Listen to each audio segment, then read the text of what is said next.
In January 1988, I stood on the stage of the Waldorf Astoria Hotel's Grand Ballroom, proudly accepting an award for the Supremes.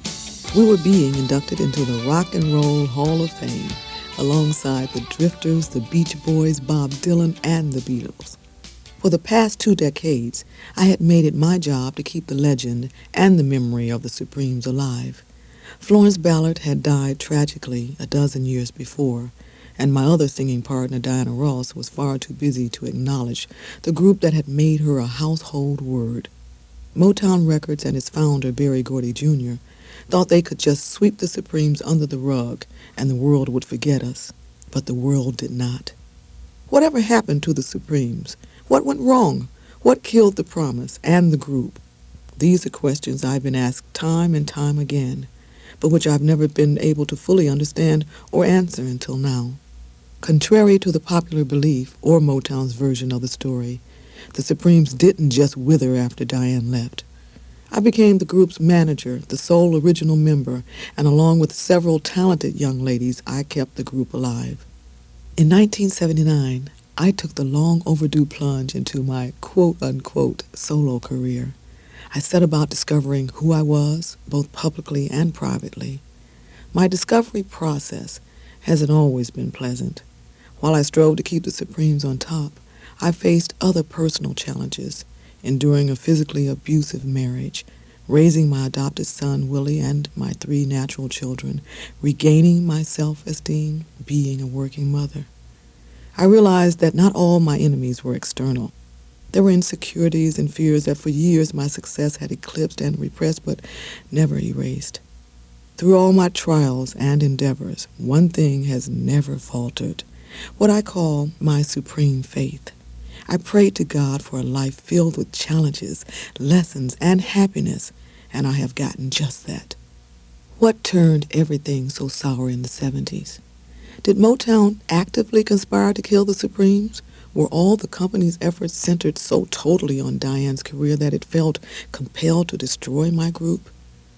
In reality, the dream that was the Supremes began to unravel the very night that Diane left. I'll never forget that emotion-filled evening on January 14th, 1970, a night that really put my supreme faith to the test. Diana Ross and the Supremes' final farewell performance took place at Las Vegas Frontier Hotel on January 14th, 1970. Coincidentally, January 15th also marked the 9th anniversary of the original Supremes signing of our first contract with Motown.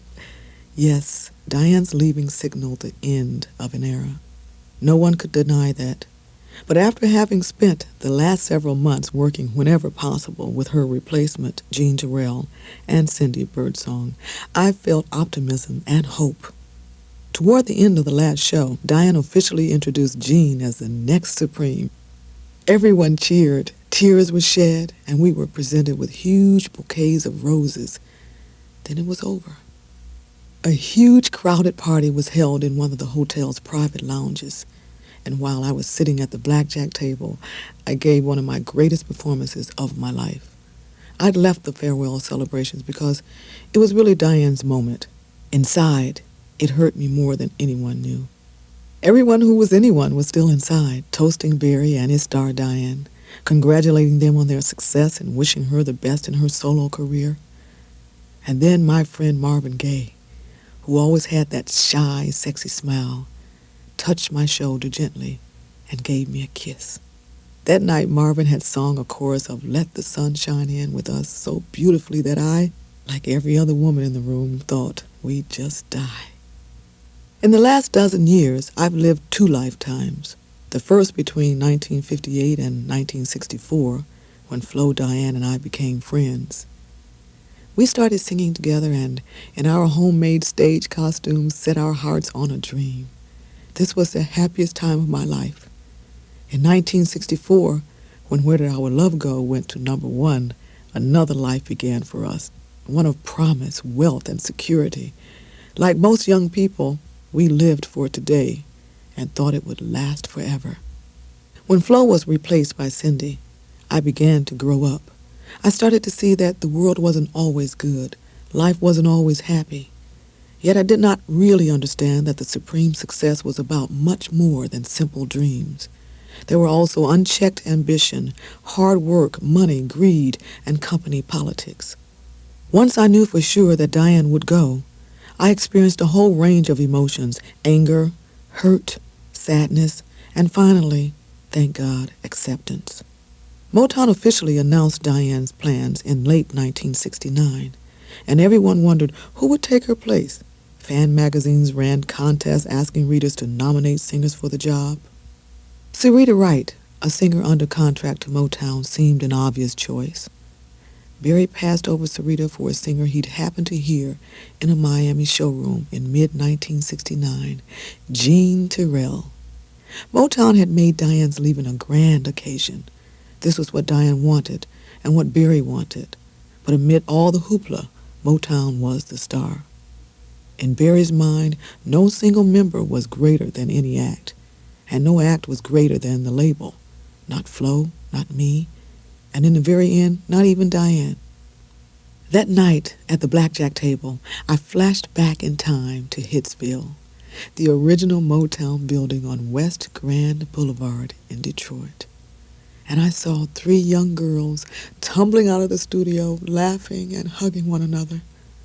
Now Flo was gone, and soon Diane would be too. When I couldn't stand smiling anymore, I left the casino and went up to my suite with my best girlfriend, Margie Haber. I had champagne on ice, and we sat up for hours and hours drinking and talking and laughing. And finally I fell asleep around 4:30 in the morning. A few hours later, I was startled awake by the shrill ring of the telephone. It was Berry Gordy. Didn't this man ever sleep? It always irritated me that he called very early in the morning to discuss important matters. I don't like Jean Terrell, he stated abruptly. I bolted up in bed, pushing my hair out of my face. Was this a nightmare? He wanted Syreeta Wright in the group, he said. I couldn't believe he was saying this. We were booked to make our national television and live concert debut with Jean in just weeks. I was speechless, feeling angry and betrayed. With a wave of his hand, Barry threatened to destroy everything. No way, I answered. Jean stays. For a few seconds, Barry was quiet, probably as surprised as I was to hear me stand up to him. All right, he replied. Then I washed my hands of the group. He hung up. I looked around my luxurious hotel suite, and I began to cry. I left Las Vegas certain Barry would call any minute to say that Jean Terrell had to leave the group. Oddly, neither he nor anyone else at Motown ever mentioned the subject again. Just days after the farewell show in Vegas, we were in the studio recording as the New Supremes. Jean, Cindy, and I were recording Up the Ladder to the Roof, our first single together. As the 3 of us listened to the instrumental tracks over the huge studio monitor speakers, we beamed with happiness. We'd spent part of the past 6 months working with several great producers, but only Frank Wilson had created a sound as fresh and well-suited to us as this. With Cindy sitting beside me, we listened as Jean glided through the harmonies we just put down. She made one vocal run so glorious that when I closed my eyes, I thought I was back listening to a soloist at the First Baptist Church in Detroit, Michigan. How Jean came to the Supremes is a Cinderella story for sure. It was early 1969, and Barry and our manager, Shelley Berger, were in Miami. One evening, they wandered into the Fontainebleau Hotel and caught a show by the boxer, Ernie Terrell, and his heavyweights. The lead singer was his 21-year-old younger sister, Jean. That April, Barry called Jean and asked that she come out to Hollywood, and there, the following month, she signed with Motown.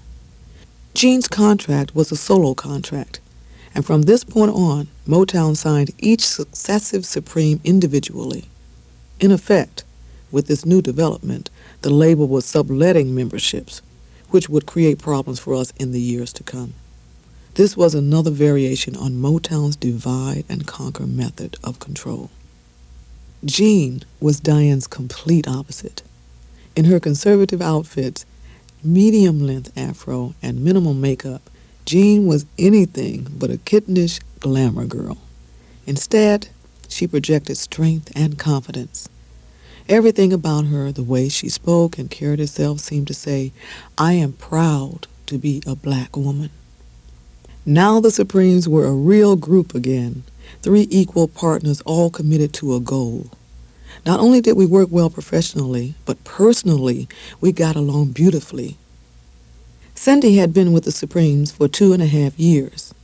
An original member of Patti LaBelle and the Bluebells, she knew me, Flo, Diane from our days while touring the Black Chitlin circuit. Cindy was always the consummate professional, a hard worker, cooperative, and flexible. Everyone loved her. In the beginning, some people thought she was trying too hard to be like Flo, but Cindy eventually found her place in the group and became one of the public's favorite Supremes. Cindy helped so much with Jean, showing her the dance steps, taking extra time with her, drawing her out. Like every young woman who would join the Supremes, Jean was both excited and awed by her new position. To be suddenly thrust to the top was a little disconcerting. Now everyone would be watching every move she made, both on stage and off. But anyone could see that Jean Terrell had a mind of her own. Having worked all my life with strong, outspoken women like Diane and Flo, I respected that. Our fans finally got to meet Jean when we appeared on The Ed Sullivan Show, Sunday, February 15, 1970. Having been on this program with the Supremes approximately 20 times since late 1964, I'd come to think of the CBS studios in New York City as home away from home. Jean had never done network television and was nervous, as we all were. But I believed our true fans and the public would love us. Dressed in identical red sequin pantsuits, Cindy and I stood in the wings while Jean took her place on stage and began singing. We joined after the first few lines of the medley, which included "Nothing Can Stop Us Now," and fell into the routine as if we'd been doing it together forever. Next, we lip-synced to the pre-recorded track of Up the Ladder to the Roof, set for release the following day.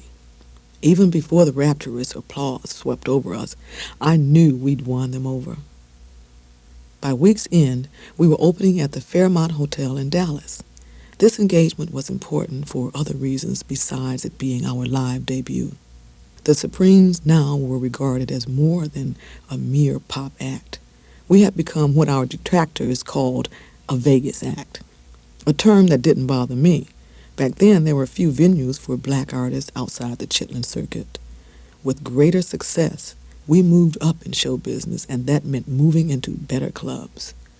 By nature, club acts are extravagant and showy. Glamour and the Supremes were by then synonymous, so we had no qualms about the sequin gowns, the elaborate coiffed wigs, and the glittery chandelier earrings.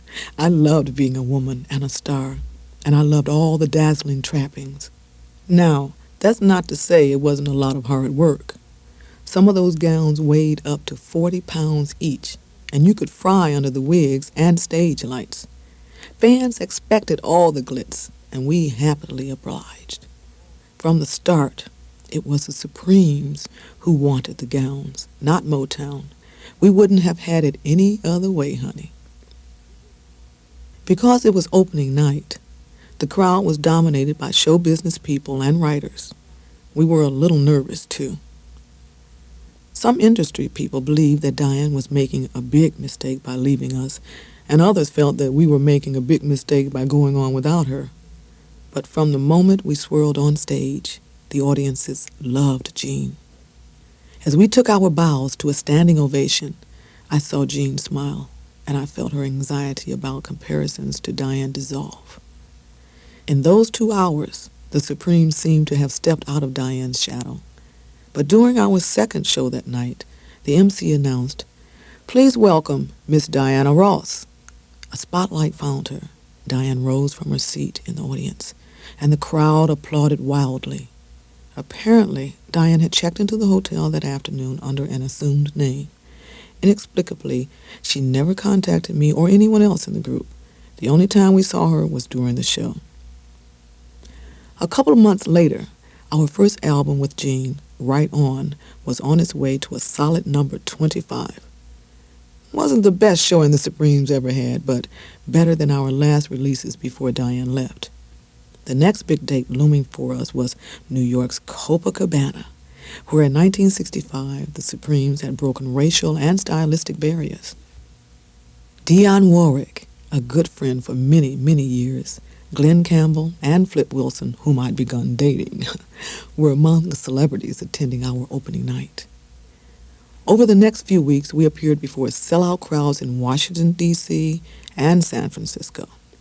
In only a few months, we had proven ourselves on television, on stage, and on the charts. Up the Ladder to the Roof was on its way to number 10 here and number 6 in England. I felt stronger every day. No, I thought, nothing, not even Barry, can stop us now. New York City and Los Angeles are the centers of the entertainment world. And as the Supremes started doing more television work, we often found ourselves on the West Coast for weeks at a time. In 1965, when Diane Flo and I each bought our first houses on Detroit's West Side, I never imagined that I wouldn't live there for the rest of my life. But as much as I hated to leave my hometown, I knew a whole new world awaited for me in Hollywood. My mind was made up. We were stars, and I was going where the stars lived. Though I had to leave my family and friends, I happily packed all my belongings and watched the van as it disappeared down the street, heading west. In Los Angeles, I discovered a whole new community of people who did the same kind of work I did, who understood this lifestyle. I loved it from the beginning, driving up and down Sunset Boulevard, shopping on Rodeo Drive, and basking in the sun year-round. And if I had been the local party giver in Detroit, I really blossomed in L.A. People flocked to my parties in the Hollywood Hills to see what the supreme glamour and glitz was all about. Probably the single most important thing I did was to start taking vocal classes. My first teacher was Seth Riggs, with whom I made great improvements in a short time. But Giuseppe Balestrieri is responsible for turning my voice into the strong instrument it is today. Less than 6 months after moving west, I found my dream home, tucked away in the Hollywood Hills. On a clear day, you could see all the way to Catalina Island. It was truly a dream come true. I particularly loved my gigantic swimming pool. Between that, the fireplace, and the sauna, I was sold. I set about designing everything in the home to suit my casual personality. It was a fantastic house, and at first I filled it with dogs and cats and friends. Now that I had security, I needed to share the life I'd built with the husband and children. At the time, my cousin Christine's son, Willie, seemed to need more attention than her other children. I asked Chris if I could perhaps have Willie come live with me, so that I could give him the attention that he needed. Although I never adopted him legally, Willie was and is my son. I believe that I could really help him through the sheer force of my love. When I was growing up, I had always heard about wild Hollywood parties. I started frequenting popular exclusive private clubs in Beverly Hills, such as the Candy Store, the Daisy, and the Pips, where on any given night you could run into Peter Lawford, Liz Taylor, Tom Jones, Joe Namath, and countless others. Soon my house was filled with people like Diane Carroll, the Dells, the Pointer Sisters, the Temptations, the Four Tops, Smokey Robinson, just to name a few. I first met Flip Wilson in the 60s when we were playing Leo's Casino, a popular Cleveland club and Chitlin Circuit landmark. Barry threatened to cancel our dates there if Flip didn't tone down his sexually explicit material. Flip did clean up his act enough to finish the gig, but Barry kept us away from him as much as he could. Our paths crossed dozens of times over the next few years, and Barry's warnings aside, we hung out with Flip whenever we worked together. You wouldn't necessarily look at Flip and say, "Hey, he's sexy." But I can tell you he really was terribly romantic and loved women, not just for their bodies or their feminine qualities, but for their intelligence. That was something I always liked in my male friends, and to have it in a love relationship made it even more special. After I moved to Los Angeles, Flip and I spent more time together, We took long, quiet walks, and I loved cooking for him. Flip and I had finished dinner one evening when he became very serious and said, "Will you marry me?" Though I cared for him deeply, I had to say no. There was real love between us, but not the kind I thought went into a marriage. When I told Flip that I didn't think we should marry, he became very upset. I thought then that only a passionate, all-consuming love could make a marriage. Today I know differently. Unfortunately, I didn't convey my thoughts to Flip as clearly as I might have. Eventually we got to be friends again, but not without some awkwardness. On May 24th, 1970, Cindy became the first Supreme to marry while still in the group. Her husband was a debonair white businessman named Charles Hewlett. I was so happy for Cindy and believed in my heart that I would find that same happiness for myself. Throughout that summer, everything looked right for the new Supremes. Primetime variety shows were still a staple of TV programming, and we appeared regularly on most of them: Flip Wilson's show, The Ed Sullivan Show, Glenn Campbell's Good Time Hours, and later, the Sonny and Cher Comedy Hour. We now knew that the early enthusiastic reviews weren't just flukes. One critic wrote, "The Supremes with Diana Ross were great. Without her, they're just as good, sometimes better." I put all my hopes on our second album, New Ways But Love's Days. The performances were uniformly strong, especially our top 10 hit, Stoned Love. In those days, Motown always recorded us on the run. We made our first records with Frank Wilson in the little time we could grab between shows. Today I regret not always being more involved with the planning of our records, especially our albums. Cindy, Jean, and I posed for the album portrait in naturals, scant makeup, and black turtleneck sweaters. It was simple and classy. What Motown put out instead was a hodgepodge of little round pictures of us in various stage costumes. The baby pink background with hot pink girlish type looked outdated, the wrong image at the wrong time. Even worse, Motown decided the album couldn't be titled Stoned Love. Yes, albums were important, but it took smash singles to draw public attention to them. The country was in the midst of an anti-drug hysteria, with self-appointed experts discovering drug references wherever they looked.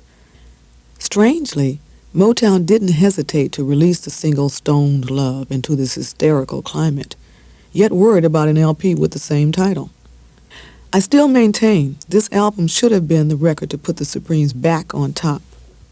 I think that through its neglect and carelessness, Motown squandered our big chance.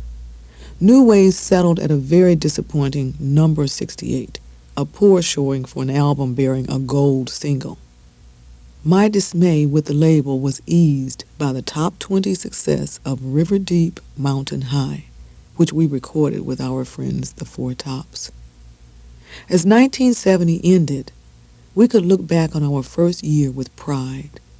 2 gold singles, 4 top 25 hits, and a tour schedule fully booked until 1972.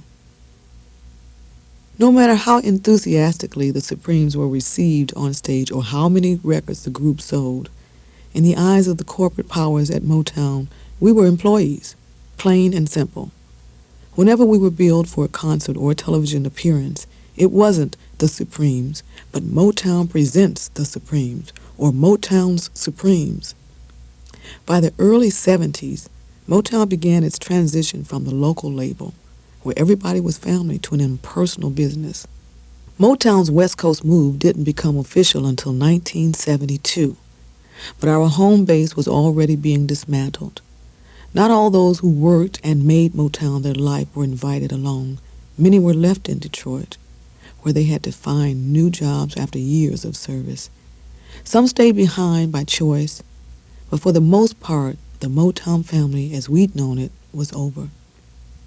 The biggest changes in Motown, however, were taking place behind closed doors. Once on the West Coast, Barry began turning over the day-to-day operations to hand-picked assistants such as Suzanne DePass, Hewitt Abner, Bernie Ailes, and Michael Roskin.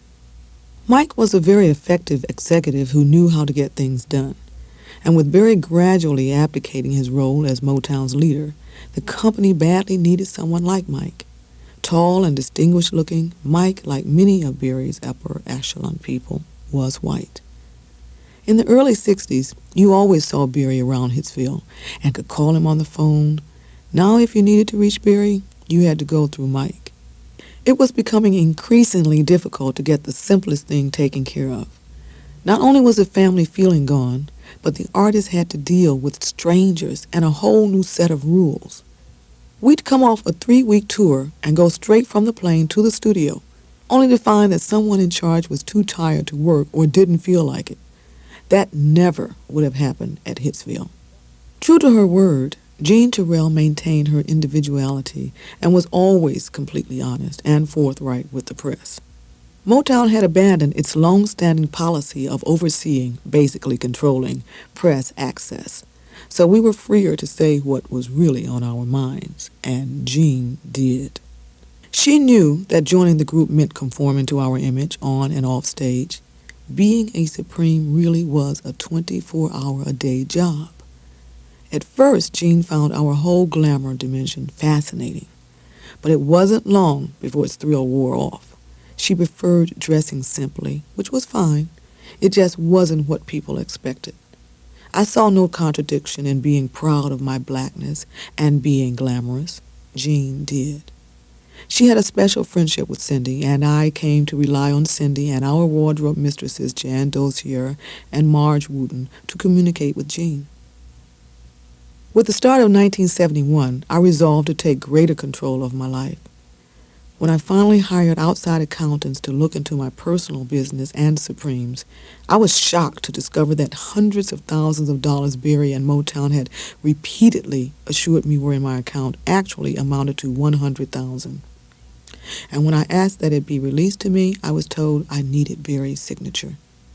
I remember all the times journalists asked, "How are you girls set for the future?" I'd smile and proudly say, "Oh, Motown is investing for us, plus all our taxes are paid on time. We're being well taken care of." I guess the laugh was on me. When I think about our 12 number ones, more than anyone in our time except the Beatles and Elvis Presley, plus the hit albums, the television specials and appearances, the sold-out concerts, and then I see what I have to show for it, it makes me sick. I hired a young Englishwoman named Hazel Bethke, who became my personal assistant. Hazel brought order, friendship, and spiritual love into my life that endured for many years. With Hazel's help, I could really begin to direct the Supreme's career and oversee business details that would have been unthinkable otherwise.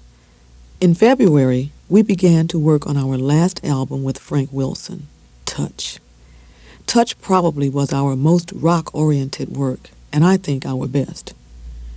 This album was the first Supreme's album ever to be reviewed by Rolling Stone.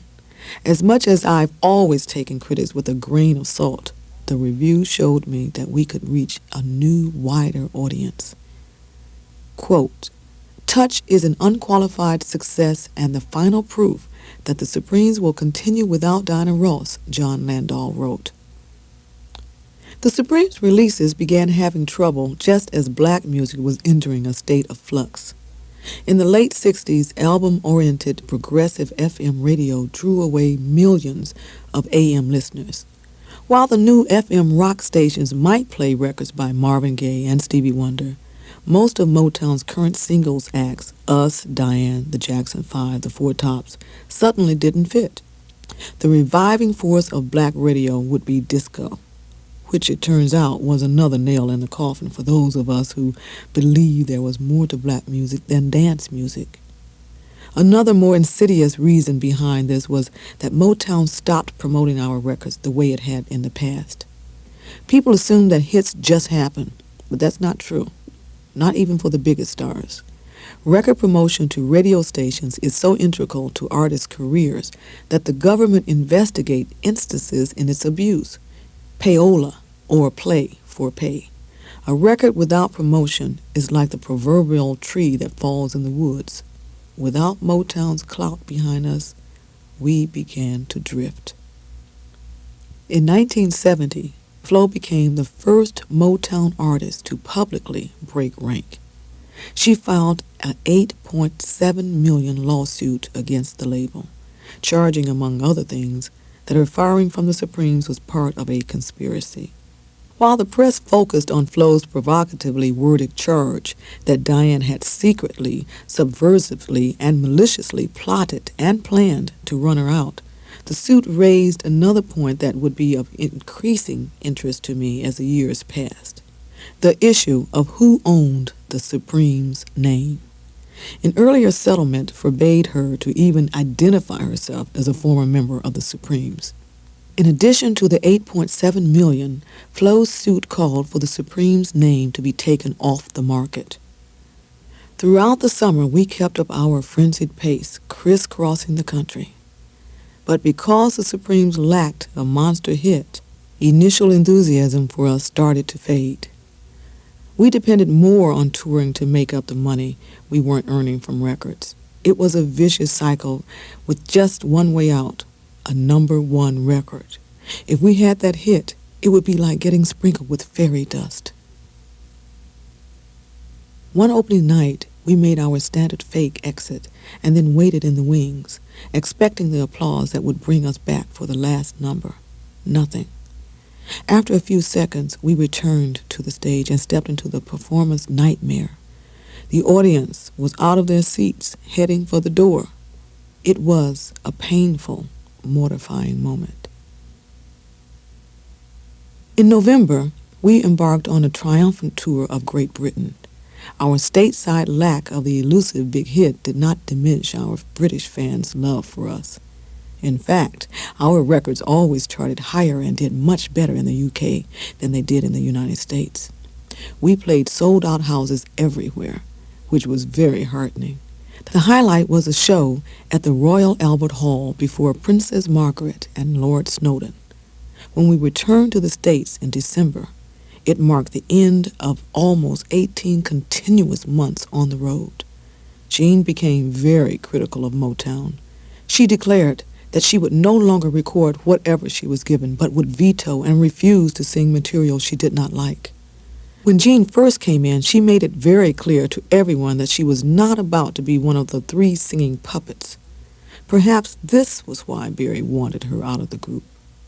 But instead of insisting that we replace her or just firing her outright, which he could have done, he played it cool. He seemed to know that if he gave the Supremes enough rope, we might hang ourselves. Without realizing it, Jean grabbed it and ran. Cindy, Jean, and I were recording our 4th album, Floy Joy. Floy, Floy, Floy, Floy Joy, with Smokey Robinson.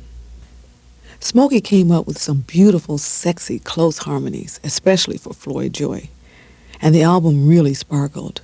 Surprisingly, while Floyd Joy became a top 20 hit in spring 1972 and remains a perennial favorite among our fans, few people know that it was a duet between me and Jean. Because it was the first time I'd been in the studio with Smokey since the early 60s, we did a lot of talking.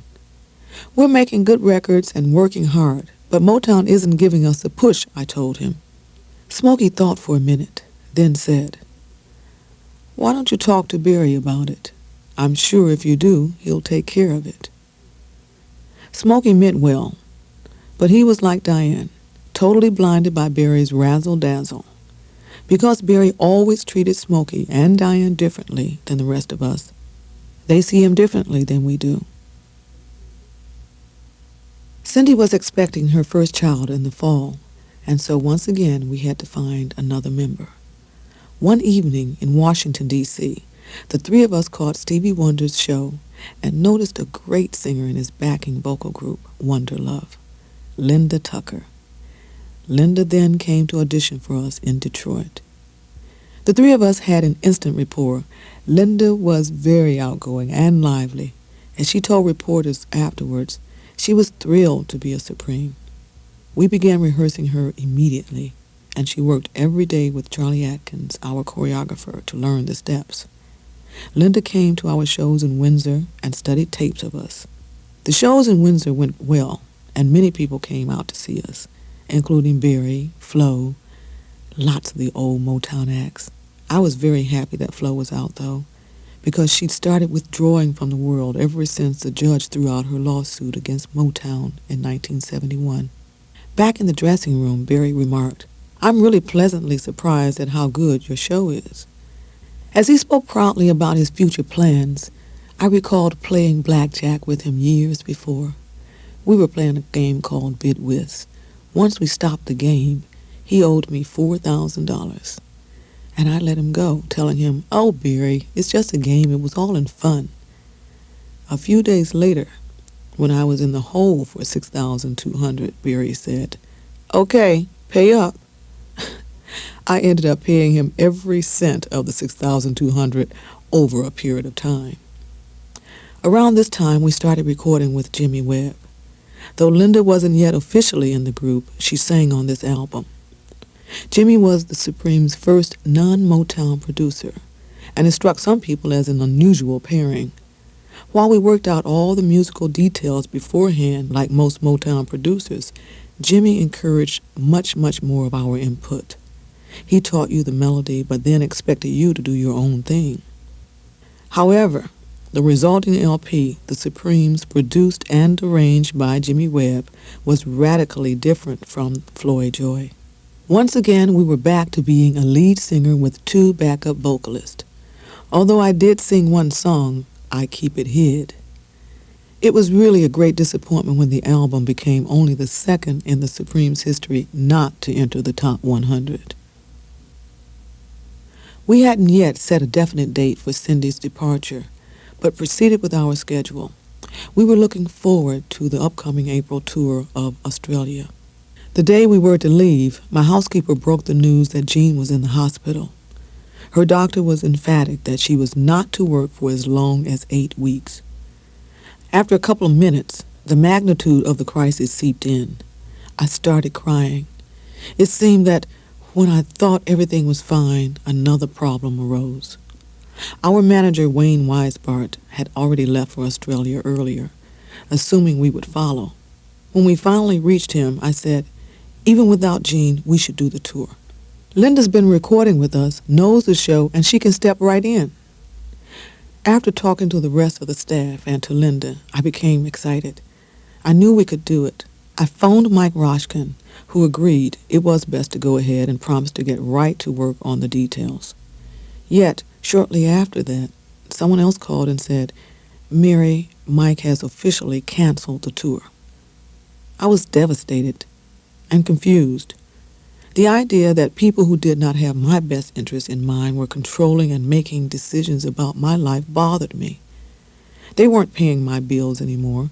Who were they to say whether we would perform or not? I knew I had to take more control. I could no longer delude myself that Motown was on my side. In June, we switched managers and started working again with Shelley Berger, who'd managed Dinah Ross and the Supremes in the 60s. During the meeting to discuss our upcoming summer tour with the Temptations, the managers and Motown people talked around Linda, Jean, and me as if we weren't there. Not only were the Supremes the opening act, but we were billed under the Temps. They had some big hits recently like Just My Imagination and Superstar, but still, this was really a blow to us. After we saw the itinerary, the only conclusion was that Motown was trying to kill us off by working us to death. We opened with the Temptations at the Now Grove in Los Angeles to great reviews. Many people from Motown attended the shows, and afterwards Barry invited us all to a party at his home. But I declined. At the time, he and Diane were making Lady Sings the Blues, the movie about Billie Holiday. "Hey," Barry suggested, "why don't you come down to the studio and see the Rushes?" So I accepted. The whole time with Barry, I couldn't help but feel that he was doing more than just sharing his new work with me. His whole manner seemed to say, "I told you so. You should have stuck with me." That summer and fall, nothing could distract me from the sadness and emptiness I felt. Since Floyd Joy early in the year, our singles had fared progressively worse. Motown had let the Supremes become a road act without a hit. I felt like I was on a treadmill, running and running and running, but getting nowhere. I went back to Detroit to see my mother, as I did almost every fall. It was so nice to sleep in my old round bed. After moving to California, I'd given my mother my house in Detroit, and Willie's family and my Aunt Maniva moved into her old home. Whenever I'd walk through the old neighborhood, I'd recall how Diane, Flo, and I each had bought houses on the street and didn't even know it until after we'd closed our deals. That's how much alike the three of us were then. When I rang Flo's doorbell, she came flying down the stairs to open the front door. Her fair complexion was red, as it always was when she was excited. We hugged each other tightly. Flo was so proud of her children, and they loved her with the kind of accepting love Flo had never known before. When she held her babies, it transformed her. Still, I sensed Flo's fear of where her life was going, and saw she didn't want that to happen to me too. I don't think Flo ever understood that while it was very easy for other people to say, "Leave the group, Mary," I fully understood that there was no place for me to go, just as there had been no place for Flo. In October, Lady Sings the Blues premiered in New York. It was the culmination of Diane and Barry's dream. Though they were no longer an item, he was as dedicated to her career as ever, if not more so. Diane was Barry's vehicle to his next conquest, Hollywood.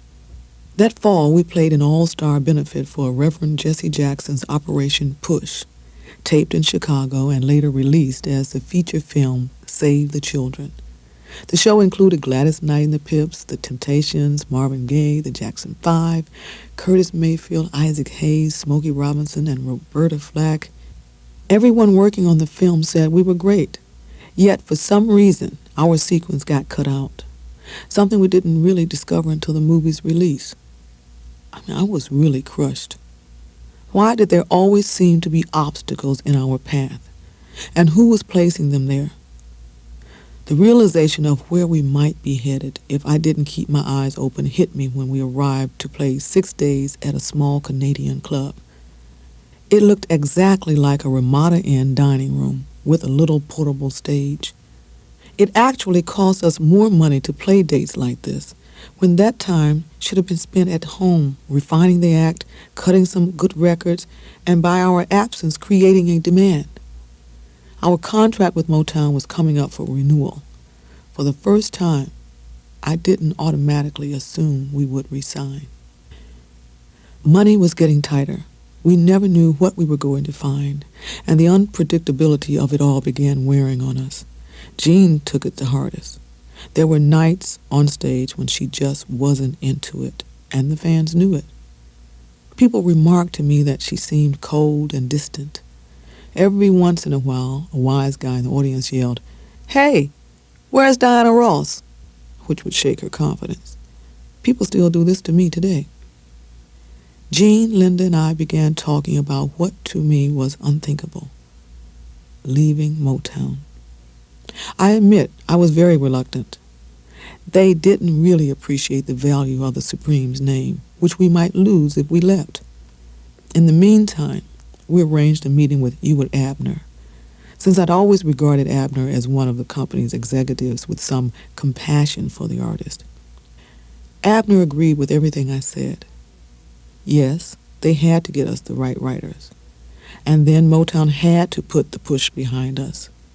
Whereas Mike Roshkin would simply say, "We've done all we can do, and that's it." Abner assured me it would be taken care of. Earlier that year, Linda had asked Stevie to write us something. He accepted immediately and gave us Bad Weather. Think I'm gonna run into bad weather. Stevie had come a long way from the little boy who played harmonica on our bus rides in the 60s. At 21, he demanded Motown grant him full creative control, or he would go to another label. He also became eligible to receive monies Motown was holding in trust for him. The company turned over an astounding $1 million in royalties and advances. I can only imagine what went through Barry's mind as he wrote out that check. As Stevie taught us the song, I thought, he really is a genius. When we heard its first few chords with its unusual progressions and African beat, I knew this was our ticket. All Motown had to do was get behind it. I tried to get Linda and Jean to do some informal promotion, but they refused. Further driving me apart from them was their recent conversion to the Jehovah's Witness faith. The two of them often closed themselves off and studied the Bible. I was tired of being left out. Opening night in Puerto Rico in 1973, I looked out from the stage of the Flamboyant Hotel and spotted the most handsome black man in the audience. After the show, the phone rang, and Linda answered. "Mary," she said, "it's for you. It's a Pedro. He says he met you in Las Vegas, but that he was at the show tonight, too." Then I took the phone. He asked me to have a drink with him. And at first, I hesitated. Jean and Linda, both seriously dating their future husbands, egged me on. "I can't go out with a man I don't know," I protested. Yet, for some strange reason, I said, "Yes, okay." And as I wrote in my diary several days later, he took me out, and that was it. We were together ever since. Pedro Ferrer told me that he came from a very wealthy, politically powerful Dominican family, and that his father, a Mr. Roy, was a banker in Puerto Rico. Pedro dressed impeccably and was intelligent and articulate. All the friends he introduced me to were obviously from privileged backgrounds. The next couple of weeks, Pedro and I were together almost 24 hours a day. I thought I was fairly sophisticated when it came to men, but a total stranger was sweeping me off my feet. Having always read fairy tales as a child, I suppose I had been waiting for my knight to carry me away on his white steed. By the time I left Puerto Rico for New York, Pedro was talking about our getting married in 2 years. From the very first moment, I believed that being with Pedro was my fate, and I was so tired and feeling so beaten down and defeated. I needed to believe in something. Whether this was going to be the love of my life, something permanent, I still didn't know. I just wanted to be happy.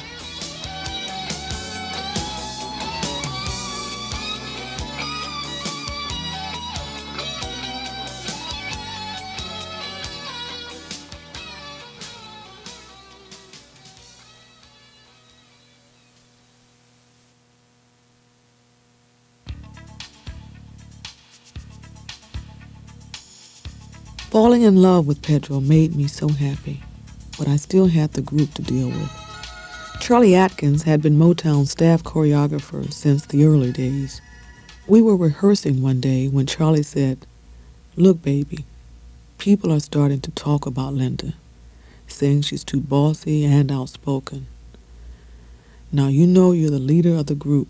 You've got to take charge." He was right.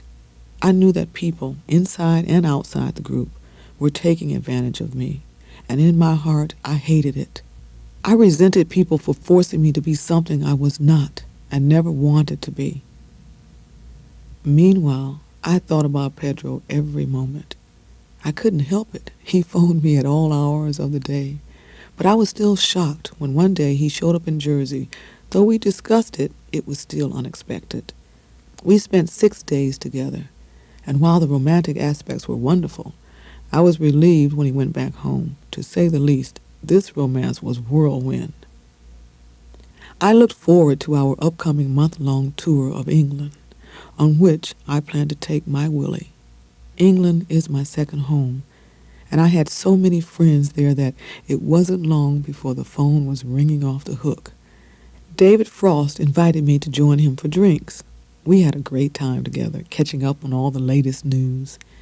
But it was hardly the big romance columnists tried to make it. However, after that, we did see each other briefly. Jean and Linda still tried to convince me to leave Motown. The failure of Bad Weather was the last straw. Despite glowing reviews, the record went nowhere. Even Stevie was upset. But I knew an impulsive break from Motown would surely fail. Jean, and to a lesser degree Linda, read my caution as indecisiveness. But I knew the big problem, which would haunt me for years, was that the name Supremes and who really owned it. Jean and Linda couldn't have cared less about the name. Both believed we would do just as well, if not better, without it. Ironically, 15 years later, Linda and Jean would be touring with another 70s Supreme, Sherry Payne, as the Flows, former ladies of the Supremes. My worst fear was realized when Jean announced, "I want out of the group." It became a race against time.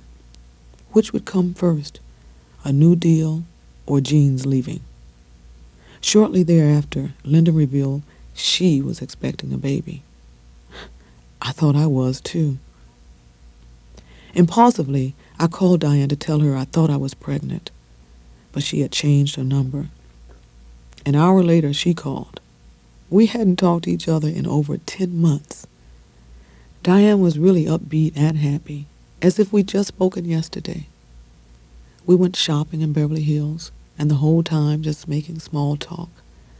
Then we talked about Motown and how poorly it was promoting the Supremes. It was like we were girlfriends again. "You know, Diane," I said, "I'm glad we got together today. I feel that we're better friends now than we ever were before." Diane turned to me, her large brown eyes wide with disbelief. "Mary, we are not," she said. "I don't know how you could say that." Stunned, I felt she'd taken what I'd said the wrong way. I knew our relationship wasn't going to be the real friendship of our teens. I just hoped we could be friends today. Years passed before I would stop reaching out for Diane. That June, Pedro visited me in Los Angeles, and I wore a beautiful dress to the airport and was all smiles until I saw Pedro come through the terminal with loads of luggage and a huge St. Bernard named Sky. It looks like he's doing more than coming for a visit, I thought to myself. It looks like he's moving in. I was right. After just a couple of weeks, however, we ran into trouble. He was a little too bossy with Willie and possessive of me. One day he announced he was going back home. Two cliches pretty well sum up our relationship. Love is blind and oil and water don't mix. The more Pedro stayed around, the less sense it made. I saw his shortcomings, but I believed I could help him and that together we would make things work out. Between Motown's abandoning the Supremes and the press virtually ignoring us, I felt like a failure. There had to be something I could succeed at. It would be love. In July 1973, Jean called to inform me she was about to ask Barry for her contract back. Within the hour, who should call but Barry? We hadn't spoken in months. In the 60s, he and I had been buddies. Now that the Supremes were no longer his girls, we rarely saw each other. "Mary, it's Barry," he announced chipperly. "Billy Davis told me you're getting married. I just wanted to say congratulations, and I'd really like to give you away at your wedding." So that was it. Barry probably thought I was going to wed, retire, and get out of his hair. He had to have heard that I had taken over much of the group's business, that I was looking for an independent manager, that I was making demands at Motown. In each of our contracts since the very beginning, Motown's position was clear. They said they owned the name Supremes and could replace members at will. I wondered, does somebody own a name just by virtue of saying they do and getting you to agree with them? Does that mean a company like Motown or anybody can just say whatever it wants and make it so, even if it's a lie? This was something I needed to think about. But before I knew it, Pedro and his things, all of them, arrived from Puerto Rico. I was too surprised to protest. One day after an argument, I told Pedro he should go back home. And when he tried to convince me otherwise, I lost control and slapped him. I'd never slapped anyone. He slapped me back, and I stood there stunned.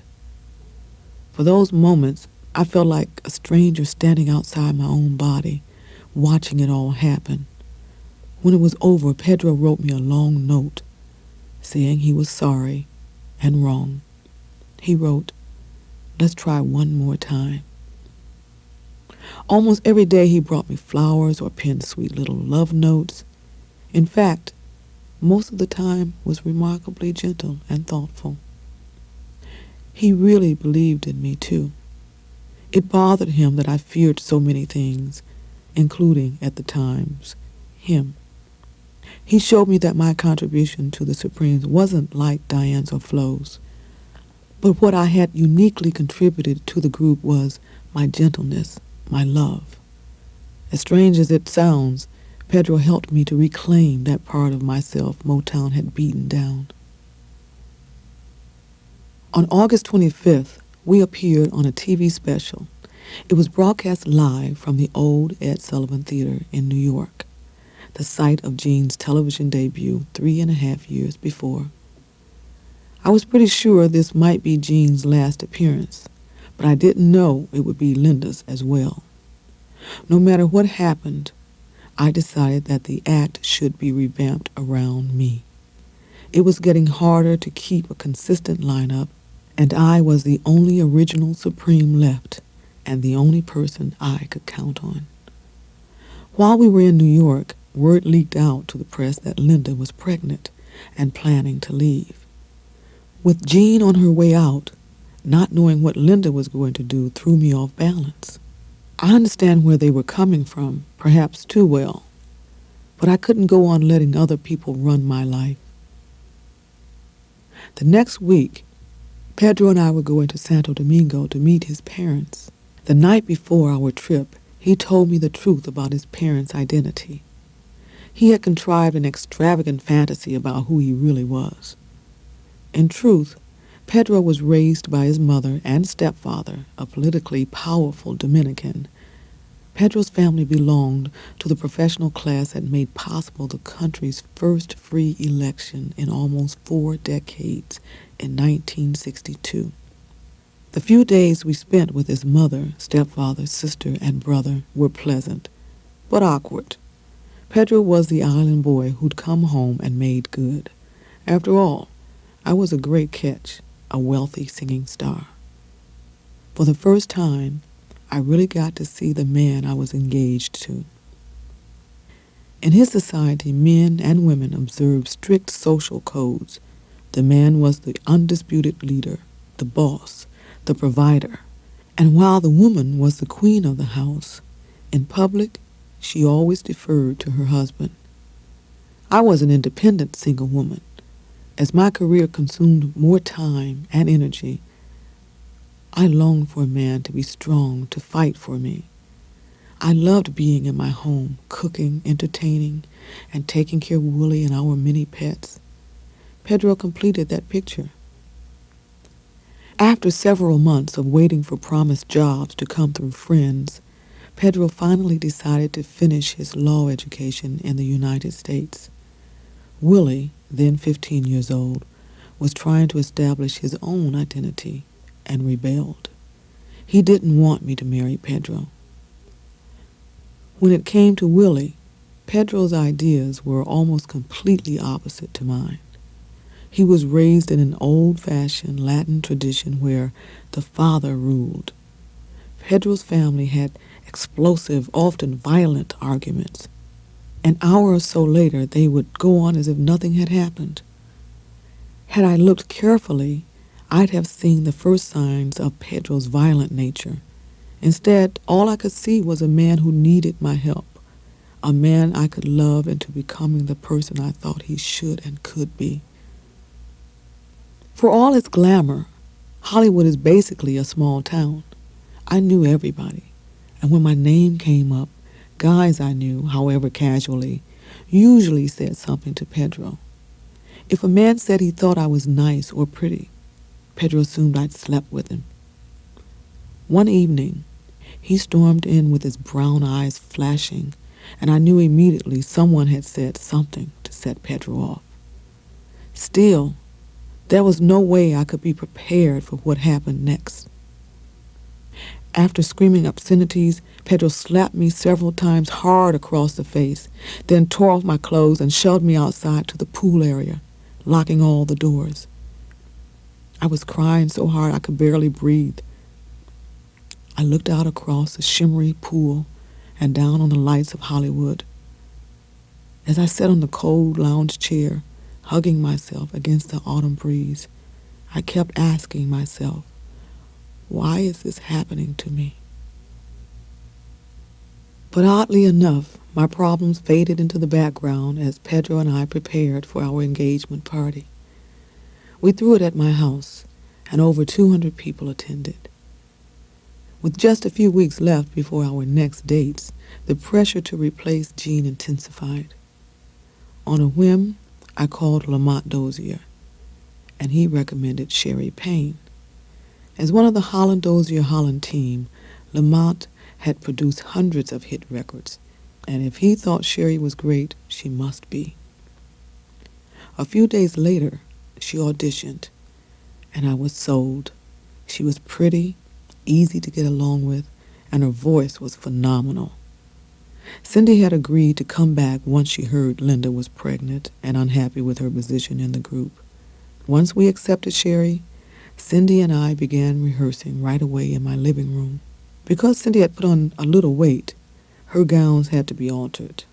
We had only a handful of days to get ready, but I was hopeful and confident. I hired an outside lawyer, David Williams.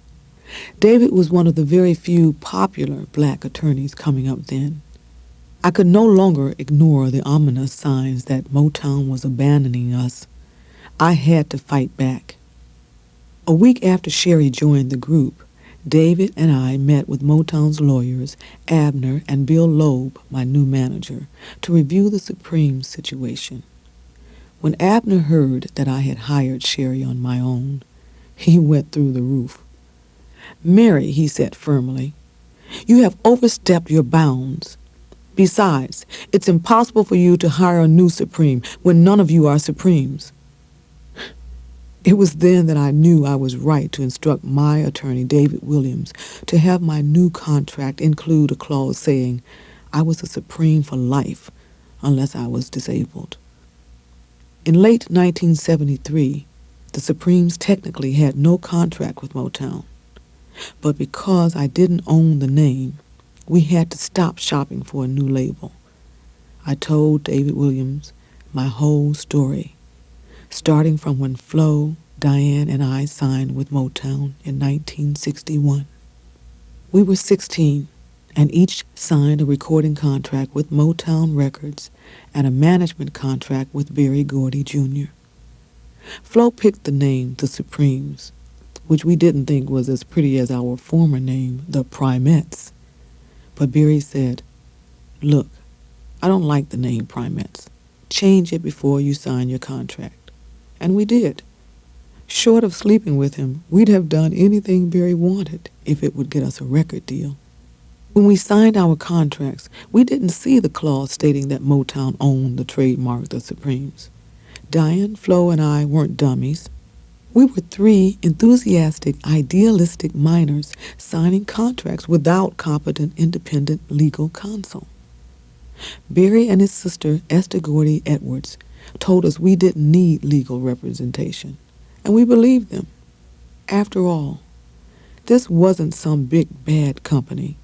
It was the Motown family. This youthful act of blind faith would prove the biggest mistake of my life, one that would haunt me until 1990. David Williams agreed with me that our first priority was to find out who owned the name. He explained to me that it had to be registered with the Patent and Trademark Office in Washington.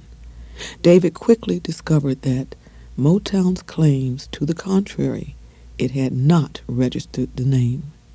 This was my chance. I filed an application and my claim would be published in the Gazette.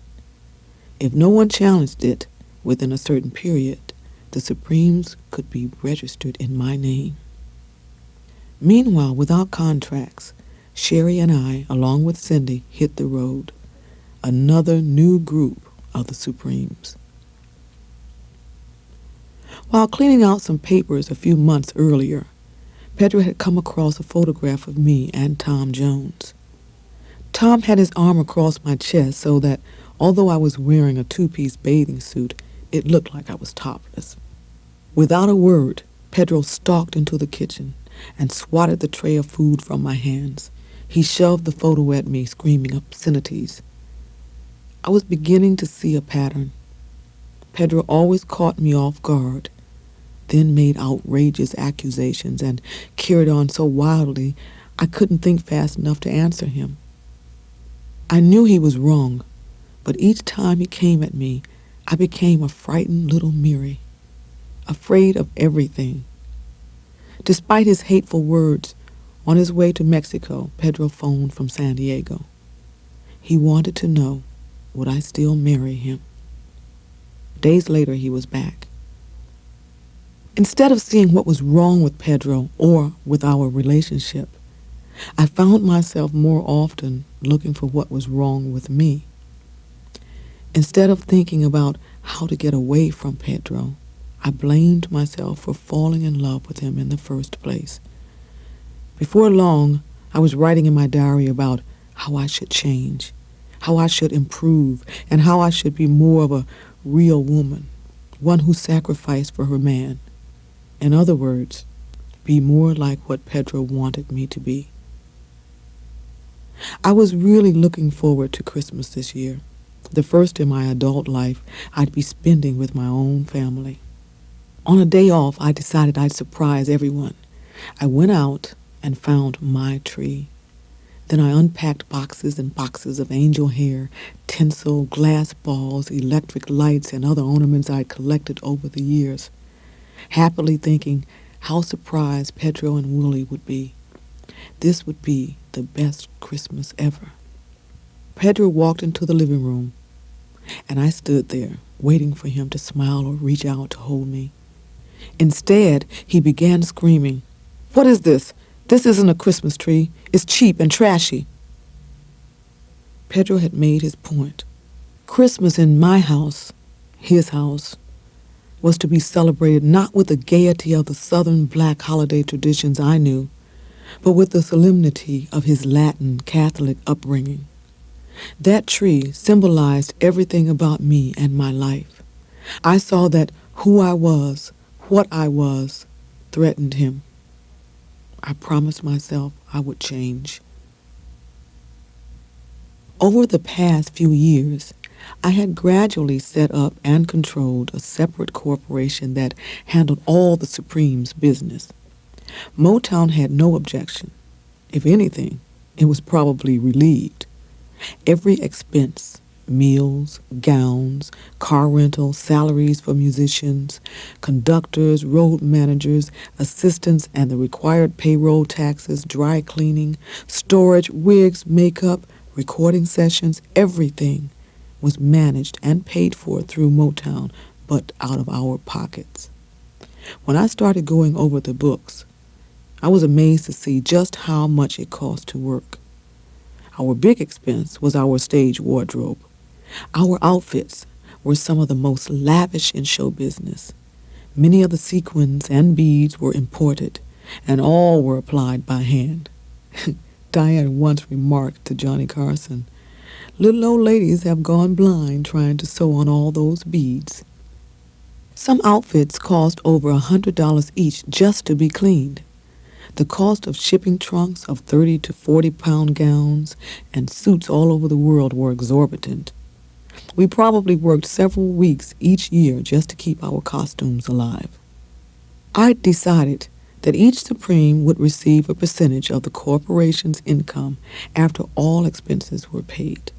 I learned more than I ever wanted to know about unscrupulous or undercapitalized promoters, contract breaching, and the natural tendency for money to mysteriously disappear on its way from the box office to the Supremes Inc. bank account.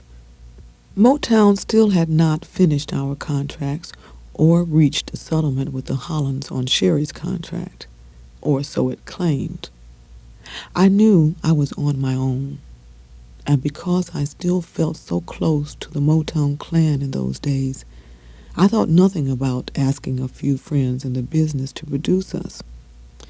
Marvin Gaye was one I approached over the years. He promised he would write for us and produce us. I believed he really meant it, as he would mention it several more times over the years. None of these plans were realized, though, because Marvin had enough problems of his own. The name Supremes had become my obsession. David Williams still had not received a reply from the trademark office, but each time I asked, he said not to worry, it had been delayed. In the meantime, Motown decided that I must waive all rights to the name before I re-signed my recording contract. I am not signing under those terms, I said. That's it. Fine, Mike Roshkin replied. We'll just have to get 3 other girls. The velvet glove was off, just like Flo had said it would be. But I wasn't going to be beaten down. You just try, I said, rising to leave. Goodbye. That day, in 1974, I drove home nearly blinded by tears. All I could think was, how can Mike do this to me? By the time I pulled up my long driveway, I was weeping uncontrollably. It was over. Over. Everything I'd worked for was gone. The one thing that had given Diane, Flo, and me the chance to make something of ourselves, to have something more than what our parents had, was gone, dead, taken. When I calmed down, I told Pedro everything. He read the contract Motown was offering and pointed out that it was essentially the same as the old one. I now depended on Pedro's judgment. In fact, I began to feel that I could trust no one except him. Early the next morning, Barry called. I spoke with Mike Roshkin and heard about the problems, he said quietly. Mary, just what is it you want? Without thinking, I blurted out, 50% of the name Supremes. There was a second of silence. Then Barry said, You got it. As he spoke, I said a silent prayer of thanks to God for saving me and my family. At least now, I thought, I won't end up like Flo. While all this madness was going on, I was still touring, mothering Willie, cooking meals, and planning for my wedding. For a while, I got so caught up in the happiness of picking out fabric for my wedding gown, finding the right wedding chapel in Vegas, making up the guest list, and so forth, that all fears were forgotten. During this time, Pedro and I were like 2 lovebirds. Since I had allowed him to become more involved in my business affairs, he was happier, and the more I allowed him, the more he took. Sherry, Cindy, and I had to work our tails off to get ready for Vegas. For 2 days in mid-April, we tried out our show at the Sahara in Lake Tahoe. We got very bad reviews, all driving home the point that we could not take the same old show to Vegas. The constant pressure to be out working, even to our reputation's detriment, was a sore point between me on one side and Motown on the other. They couldn't have cared less what happened to the Supremes, as long as they got their cuts. With just 6 days before the Vegas opening, we brought in Charlie Atkins and some other professionals to put together a new production. When Cindy realized she had no solos, she became very upset. What bothered me, though, was her saying, if I don't look out for myself, no one else will. I was crushed, and for a moment quite angry. All that time off showed she still hadn't lost the weight, and she had stopped taking vocal classes with my teacher.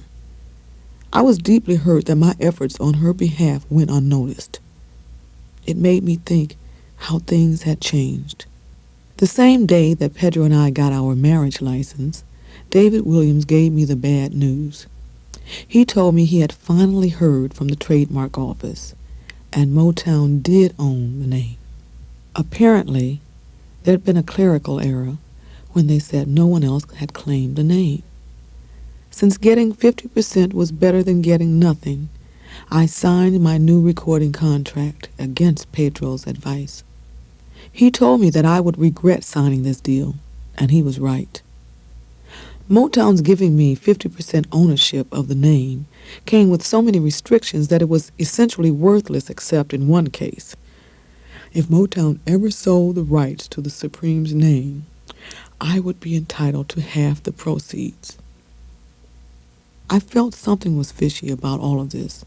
Motown had been taking its sweet time with the contracts and hadn't recorded us for months. Suddenly, the day of my wedding, there was a big rush. Why couldn't it have waited a few days? Most of my family had flown in for the wedding, and many of our friends were there too. We were to be at the chapel at 3 o'clock, but by 2, my gown still had not arrived from Los Angeles. At 2:30, my gown finally arrived. It was made from a Spanish-style pattern and trimmed in white lace and pearls. I put it on, and when I turned to look in the mirror, I began to cry. The gown was perfect, and there I was, finally a bride. Pedro and I left the reception around 4:30 and went up to our room, where we opened our gifts and jumped into bed. At 8 that evening, we were awakened by the phone. Our show started in 15 minutes. I got to the stage, everyone was waiting, and I was so embarrassed for holding up the show. The weeks of work and travel took their toll on everyone, but especially on my marriage. I had been pretty much alone since leaving home at 17. Now I had a constant domineering companion, my husband. The honeymoon was over almost as soon as it began. One thing that bothered me was that Pedro spent money as if it were his own, paying for everyone's dinner and buying drinks on Pedro. He was the big shot, at least in his mind.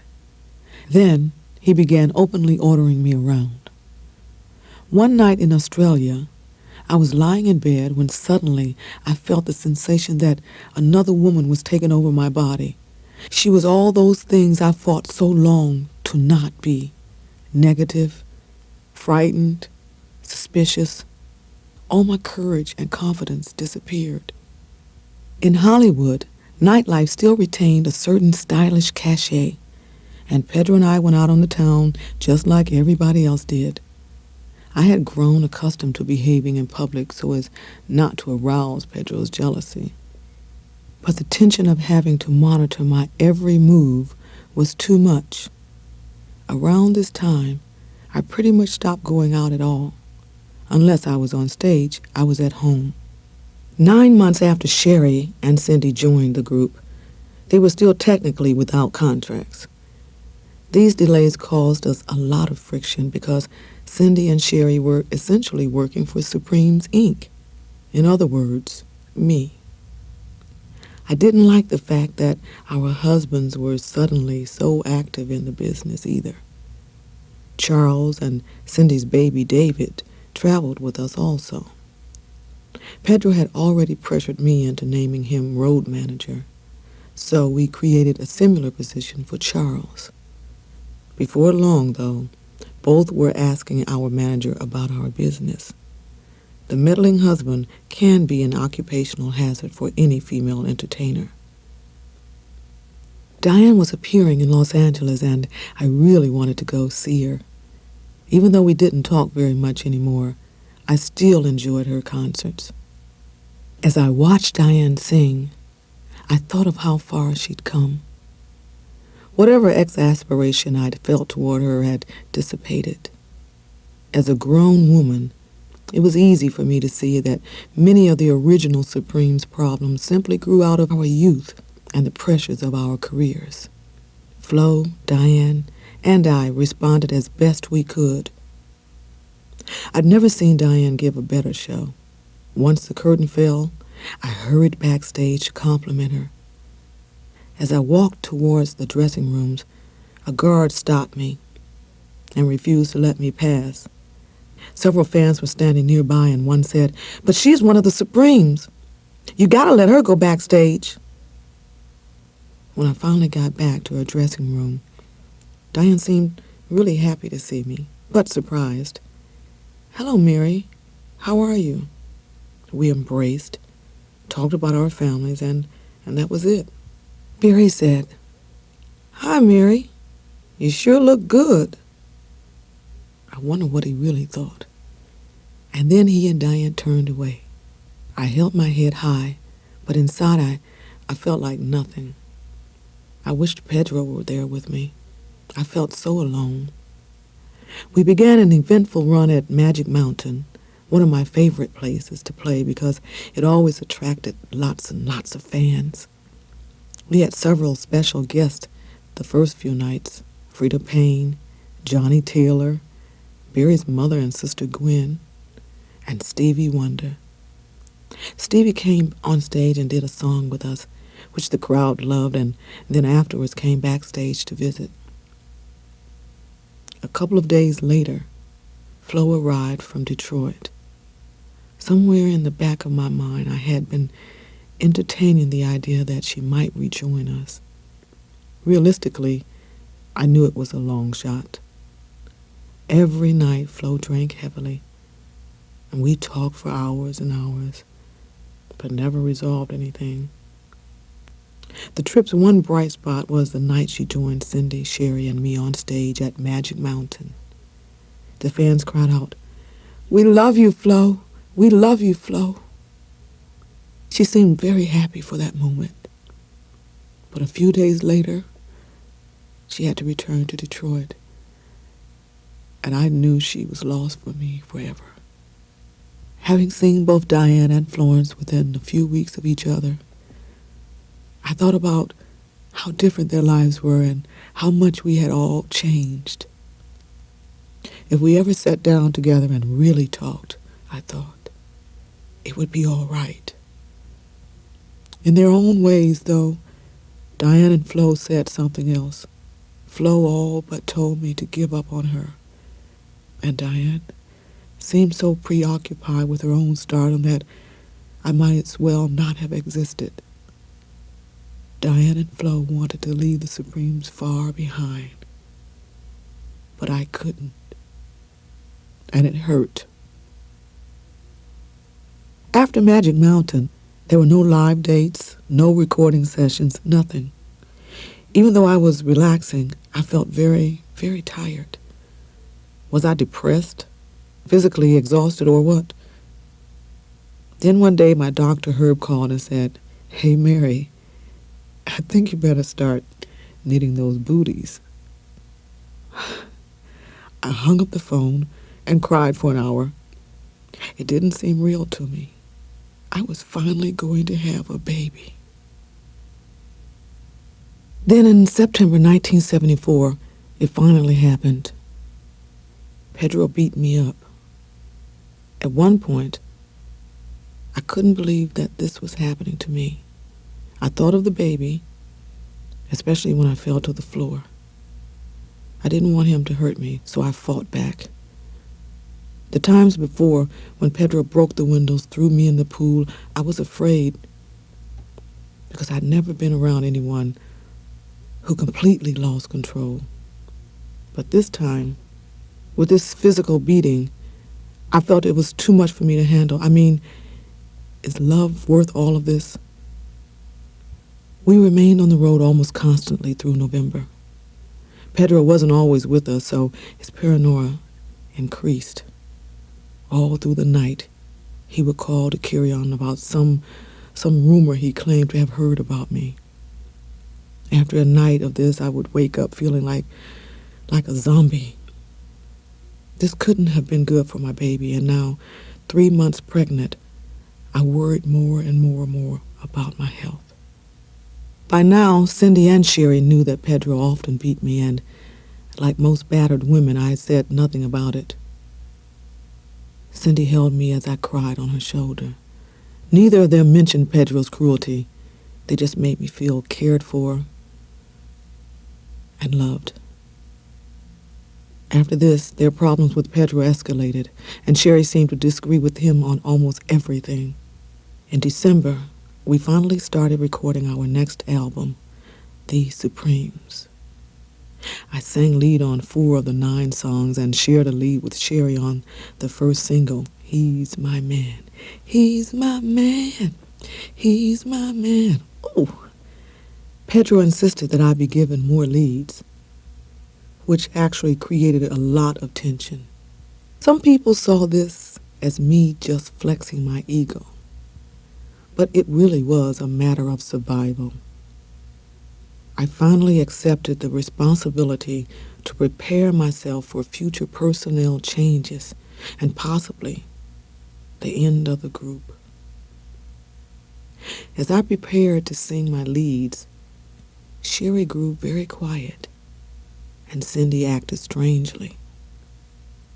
We'd rehearsed for days, but wouldn't you know it, once in the studio, I lost my voice. It was totally psychological. I was scared to death and felt guilty of taking leads meant for Sherry. I felt I wasn't really ready to step out as a full lead singer. Now that we were officially signed and recording again, Motown seemed to take a keener interest in our internal affairs. I heard that Motown was secretly looking to replace Cindy. I hated them for that, but I was angry at Cindy for giving them an excuse. Sherry and I felt that Cindy could make herself great again and told her so often, but nothing really worked. When not working, I was getting things ready for the baby and trying to salvage our working relationship with Motown. Not long after Diane and Barry returned from Rome, where they were filming Mahogany, she called me.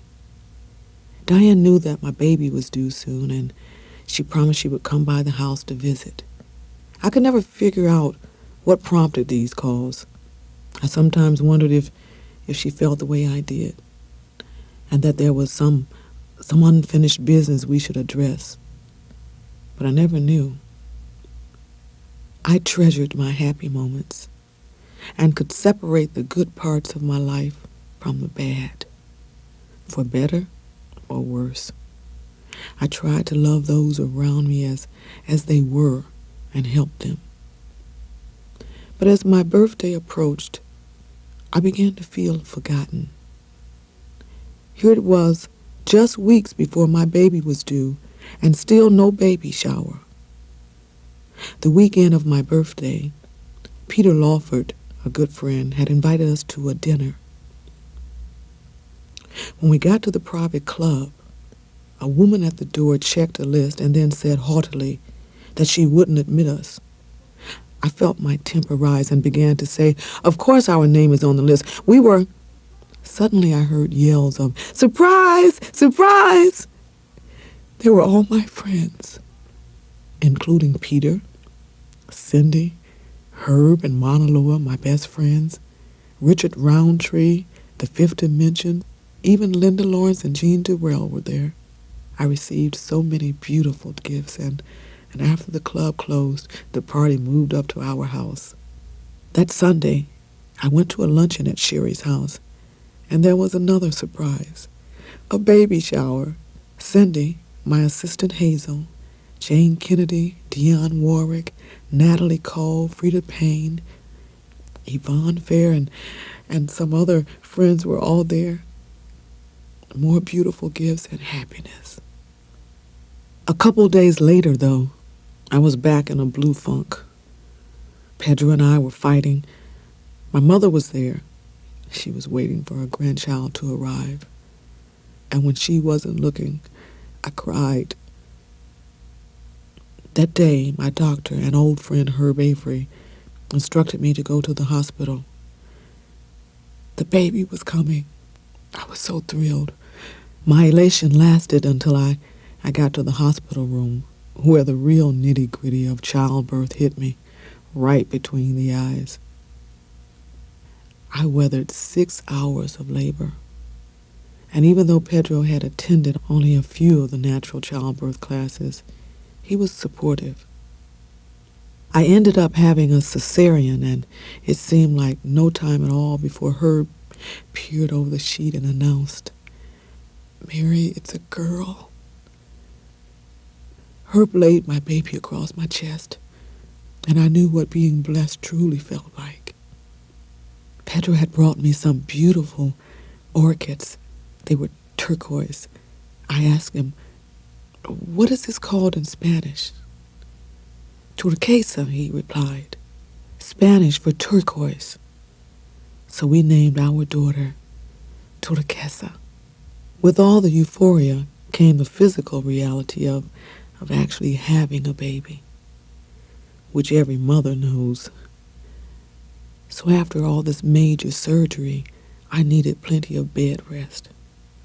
I had to save my energy because Motown planned to release the LP, The Supremes, next month.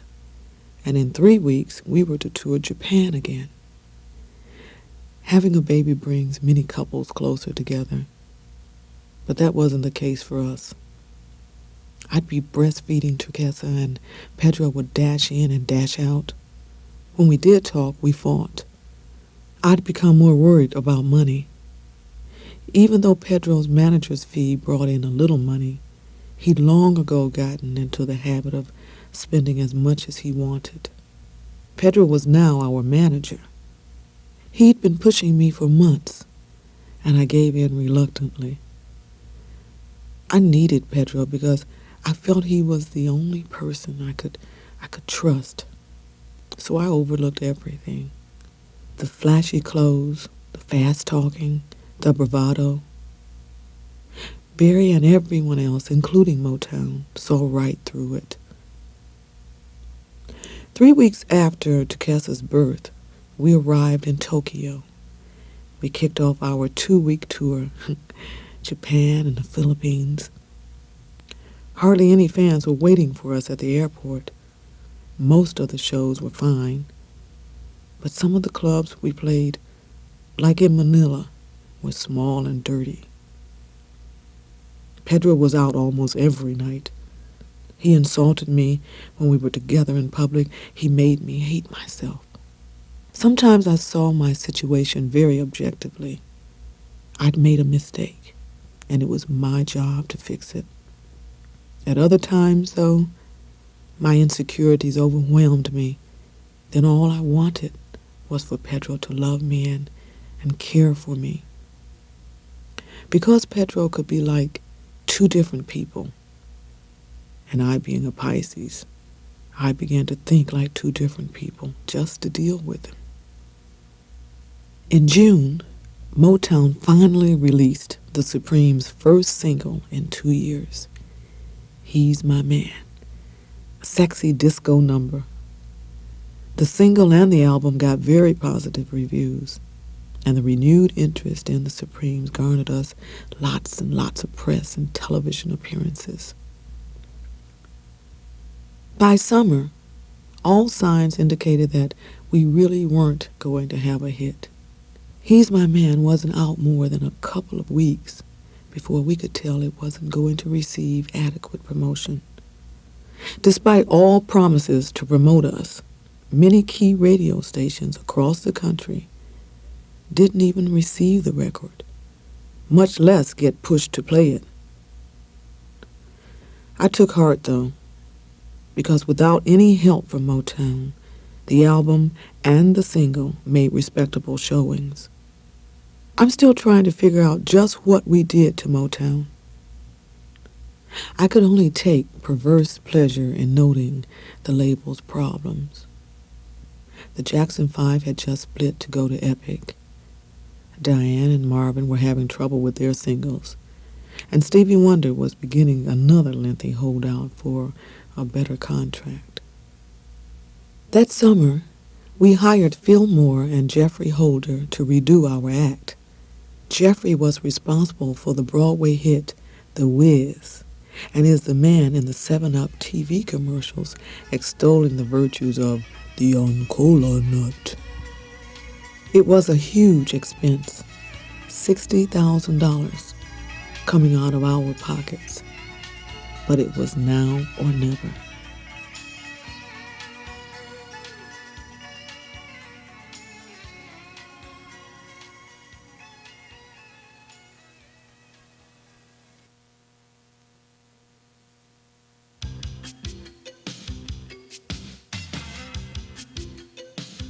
Our opening night in San Francisco basically went very well. We got nice reviews, and the new show, the new gowns, gave us a lift. While we were there, Flip Wilson was having a cocktail party. I declined, fearing what Pedro would do. He'd already torn up all my pictures of Flip and destroyed my diary entries containing his name. That night, Pedro came in and gave me the 3rd degree. He immediately assumed I had gone to see Flip. The next morning he announced, "Now you and Flip can be together. I'm filing for divorce, and I'll get custody of Teresa too." Silly as it sounds now, I took his threat seriously then. Whenever Pedro harped on how I was trying to attract men, I reviewed my every word and gesture, wondering, did I really do that? Did it really look like that? Am I flirting? Soon the guilt about sex that society and my mother had passed on to me, mixed with Pedro's archaic idea, I began to believe I'd done something wrong. I see now that the main reason I continued fighting the losing battle for the Supremes was that I felt alive only when I was with my daughter or singing. Having my career and Teresa gave me faith that my life would eventually work out right. My heart breaks for women who are totally alone in an abusive marriage. It's a hell you cannot emerge from unless you have some hope, no matter how slight. I thank God I had that. Like most abused women, I protected myself by learning how to deal with my husband's insults and outbursts. I knew what upset him, so I did all I could to prevent those things from happening. With each abusive act, however, or cruel word, I lost another bit of myself. Only after reflecting on the awful experience, years later, have I become clear what had happened to me and how it happened. By late summer, Pedro had made headway with some of Motown's top people, especially Suzanne DePass, who then headed the creative division. Of everyone there, she seemingly put forth positive efforts on the Supremes' behalf. Suzanne saw to it that we got good material, the best photographers, and so on. Plus, she and Pedro seemed to work well together. The company line, one that many Motown historians and journalists have accepted unquestioningly, is that Pedro caused the Supremes' downfall. In truth, Motown had ruined the group before he came on the scene.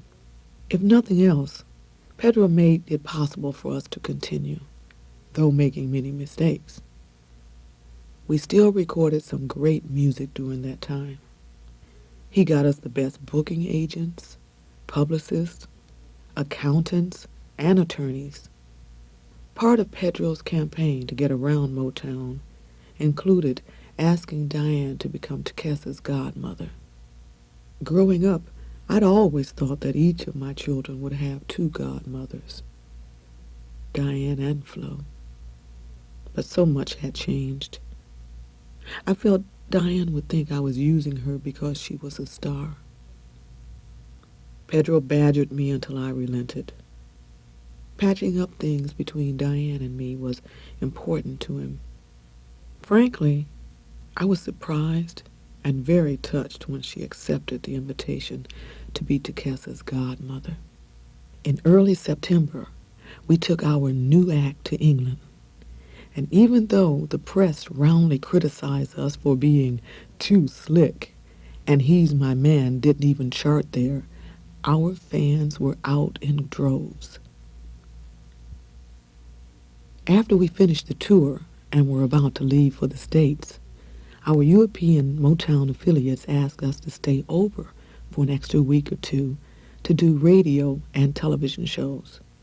By this time, everyone's nerves were shot, and some of our musicians even got angry and left.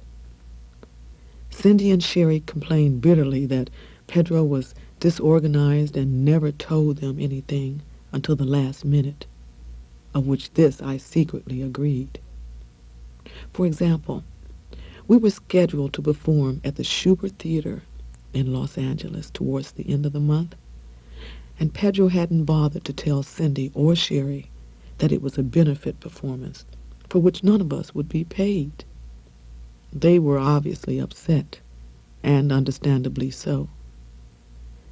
It seemed everything was coming apart. When I mentioned these problems to Pedro, he always snapped. Sing and don't worry about the business.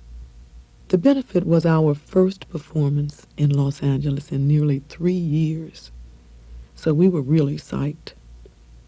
When we walked on stage to a half-filled house, my heart sank.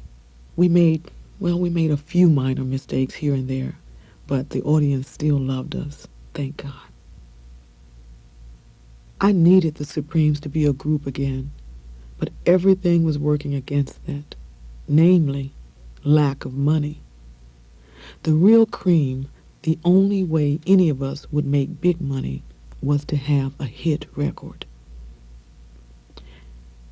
As that possibility slipped away, everyone started to become very edgy. Cindy had changed since the last time she was in the group. She was unhappy. Now divorced from Charles, but I think she still loved him. She couldn't seem to lose the weight she'd gained. And on stage, she appeared to be just going through the motions, occasionally even flubbing cues and lines. Cindy felt we were ganging up on her. Staring at me, she would snap, "All right, boss." It hit me right between the eyes.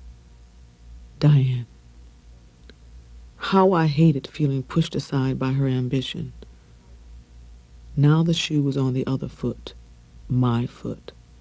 But it didn't fit. It was getting harder for me to disguise my impatience with Cindy. We had put off the decision to ask Cindy to leave long enough. In late January 1976, Sherry, Cindy, and I played a small club in Toronto to wonderful reviews. This turned out to be Cindy's last show with us, and soon after we got home, her departure was announced. Cindy, Sherry, and I had already begun work on our next album, High Energy, for which Motown teamed us up with Brian and Eddie Holland. Pedro and I were driving through Beverly Hills, and he was excitedly telling me about this great new singer he'd found, Suzanne Green. A meeting was soon arranged with me, Pedro, Brian, and Eddie Holland, Sherry, and Suzanne. I was really surprised at how short she was. Even shorter than Sherry. And at 5 feet 4.5 inches, I towered over both of them. My first thought was, and I must admit it wasn't very nice, all Cindy's gowns will have to be cut down. Suzanne had been in show business most of her life. She attended the professional children's school and high school for the performing arts. This was the real-life setting for fame in New York City. Suzanne came with great credentials. She first worked with Harry Belafonte, and for a number of years she even toured with Ray Charles as a Ray Lent. More recently, she'd been a member of Stevie Wonder's Wonder Love, just like Linda Lawrence. One thing the Supremes never wanted for was talent. Ironically, and as time passed and fewer people got to know the group, we were actually better than ever, technically and talent-wise. Although our latest LP, High Energy, was already completed, it was decided that Suze's voice would be overdubbed on 2 tracks, High Energy and the first single, I'm Gonna Let My Heart Do the Walking. I'm gonna let my heart do the walking. Suze was the one who had that very high voice in it. This made a great showing on the pop and black charts. We were at Hazel's house, Sherry and Suze, trying on some gowns that needed to be altered. When Hazel received a phone call, she said, Mary, Flo has just died. Later I found she'd been drinking while on her medication. The next day, a blood clot blocked a major artery, and her heart stopped. I left immediately for Detroit, where I went straight to Flo's house to see her family and children. All Detroit seemed to be mourning Flo's death. The Detroit Free Press reported that the funeral would be held the following Saturday, under such headlines as ex-Supremes to attend ballot rites and Diana expected. The ceremony threatened to become a media circus, so at the last minute it was decided to have the funeral a day early. Despite all attempts to keep the funeral plan secret, word leaked out, and even before the flowers were arranged around Flo's coffin, a thick line of fans wound around the corner and down the block. Within the next 2 hours, over 2,200 fans, mourners, family, and friends filled the church to capacity. The police presence outside was doubled, and inside, a dozen uniformed nurses stood by to help the overwrought. It began to seem more like a show than a funeral. Around 2:30, someone announced from the altar, "The stars have asked you not to take pictures of them in the church," which only fueled the crowd's anticipation. When Stevie Wonder was led up the aisle to the front of the church, a wild round of applause erupted. Suddenly Diane appeared, surrounded by her bodyguards. She started down the aisle, then let out a loud sob, dramatically swooning and stumbling until her bodyguards swept her to her seat. Now the crowd was on its feet, hundreds of flashbulbs popping. After nearly an hour of song, prayer, and sermons, the Reverend said, "Diana and Mary would like you to join them in a moment of silent prayer." I had had no idea that Diane had prearranged a tribute to Flo. She took the microphone and said, "I believe nothing disappears, and Flo will always be with us." As I stood beside her, stunned, she passed me the microphone. All I could muster through my tears was, I loved her very much. Now, over 14 years later, when I think about Flo's death, I don't concentrate on the events that struck me so deeply that day. The packed church, the people tearing at the floral arrangements, Diane's grand entrance, Barry's conspicuous absence, the sight of her 3 little girls, Michelle, Nicole, and Lisa, so young, not really comprehending the awful fate that their mother had met. All those things remind me that Flo actually died, and they become harder for me to focus on because Flo's spirit is not dead for me. I can still feel her now as I did when we were young together, and that's how she'll always remain in my heart. When I'm down, all I do is think of her hearty laugh or imagine her rolling her eyes, planting her hands firmly on her hips and saying, "Honey," like she's about to let me in on the greatest secret in the world. To this day, I'm totally mystified by the claims of some people, including several of Flo's family, that Diane or I could have done something to save Flo. Would money, assuming I had it to give, have saved her? What Flo needed more than anything, I now realize, was a serious psychological therapy for her lingering aftereffects of the rape at the age of 17. Today, this is such an obvious solution, but it wasn't then. The alcohol, I have contended all along, was to ease the emotional pain of that rape. Returning home to L.A., Pedro and I moved into our new home, a beautiful mansion in Hollywood's exclusive Hancock Park district. This was my dream house. And although we probably shouldn't have bought it when we did, Pedro and I fell in love with it. It had 22 rooms, 7 bedrooms, ebony wood paneling throughout, a large library, an office, a magnificent winding staircase that looked like something out of Gone with the Wind, and a built-in 3-story tall pipe organ. This new home was more than a house to me. Like the first houses Diane Flo and I had bought in Detroit, this one symbolized something. Inside the walls, I felt safe and secure, and I remember seeing it and thinking that this would be the house I'd raise my children in, the house where I hoped Pedro and I would settle our problems and grow old together. Pedro, however, continued to come and go as he pleased, while I stayed home decorating, cooking, and planting a garden, and playing with my baby, Tekesa. I'd seen so many other women get themselves into this situation. I remembered looking at some of them and knowing what everyone was saying about their husbands, thinking, it could never happen to me. But it had. I decided to have one more go with this new group of Supremes. If this didn't work, I would take Pedro's advice and go solo. Suzette Green made her debut with us in April at the Royal Hawaiian Hotel in Falls Church, Virginia. For the first time, the Supreme Stage Act was constructed as a trio of vocalists on an equal footing. The reviews for our initial shows were very positive, and it looked like we'd made the right choice in Suzette. We also appeared on lots of television programs, but none of this could counteract the effects of Motown's lack of support.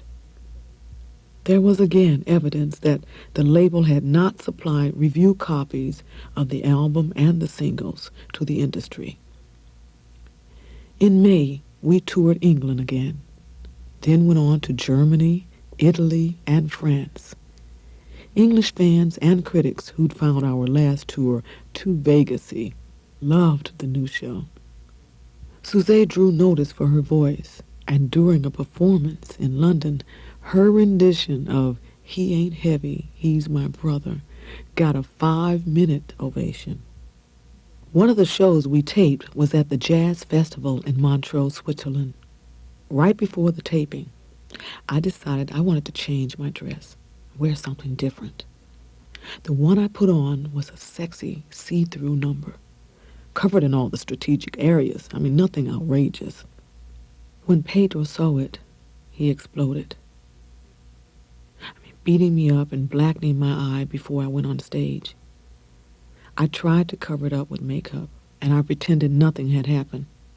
But everyone knew. Hazel, Sherry, even the band. The European tour was a success, however. When we got back to Bachelor's 3 in Fort Lauderdale, ticket sales were so slow that some nights we did only 1 show instead of 2. Why was I putting myself through this? It was the same old story. We needed the money. About the only thing that cheered me up was Tekesa. She was beginning to walk and talk, and she was so cute. One evening, Pedro was up at Motown and happened to run into Barry. They went into the studio, and Barry listened to some tracks from our new LP, Mary, Sherry, and Suzette. He seemed very pleased and told Pedro it was a very high quality that we needed. The signs seemed encouraging, but it was always hard to know what Barry was really thinking. Barry had recently told us that Motown wanted to manage the group again. Pedro was very hurt about this, and I didn't know what to do. The album, our last, came out in early fall. Initially, it got more of a push than the others. We were even on the cover of the trade magazine Billboard, for example. But after a promising start, the single, You're My Driving Wheel, bowed on the national disco chart at number 29. Sales fell off. After a lot of thought, Pedro and I decided to move the Supremes bookings to William Morris Booking Agency. One of our new agents got us an opening in Las Vegas on a bill with comedian Alan King. It was a great break. It was also just 2 weeks away. At Pedro's insistence, Motown finally came across with money for a new stage act, and we rehearsed furiously in our new home. For a full week, it was utter chaos from noon until night, but we were very excited and happy to be working. However, in the middle of rehearsals, Mike Roshkin called, demanding that Pedro and I attend a meeting at Motown that afternoon. When we arrived, Mike was there with Suzanne DePass, chief publicist Bob Jones, company lawyer Lee Young Jr., and Suze's mother, who was also her manager. The gist of the meeting concerned Sherry and Suze's dissatisfaction with Pedro's management. I'd brought these girls in, and now they were conspiring against me. They didn't come into the Supremes as owners, but as employees. They knew that. As I learned later, Motown was promising Suze and Sherry that it would give them creative freedom and label support if only it weren't for Pedro and me. Our opening in Las Vegas, which should have been fabulous, was another all-time low. From the minute the curtain rose, we knew the set wasn't right.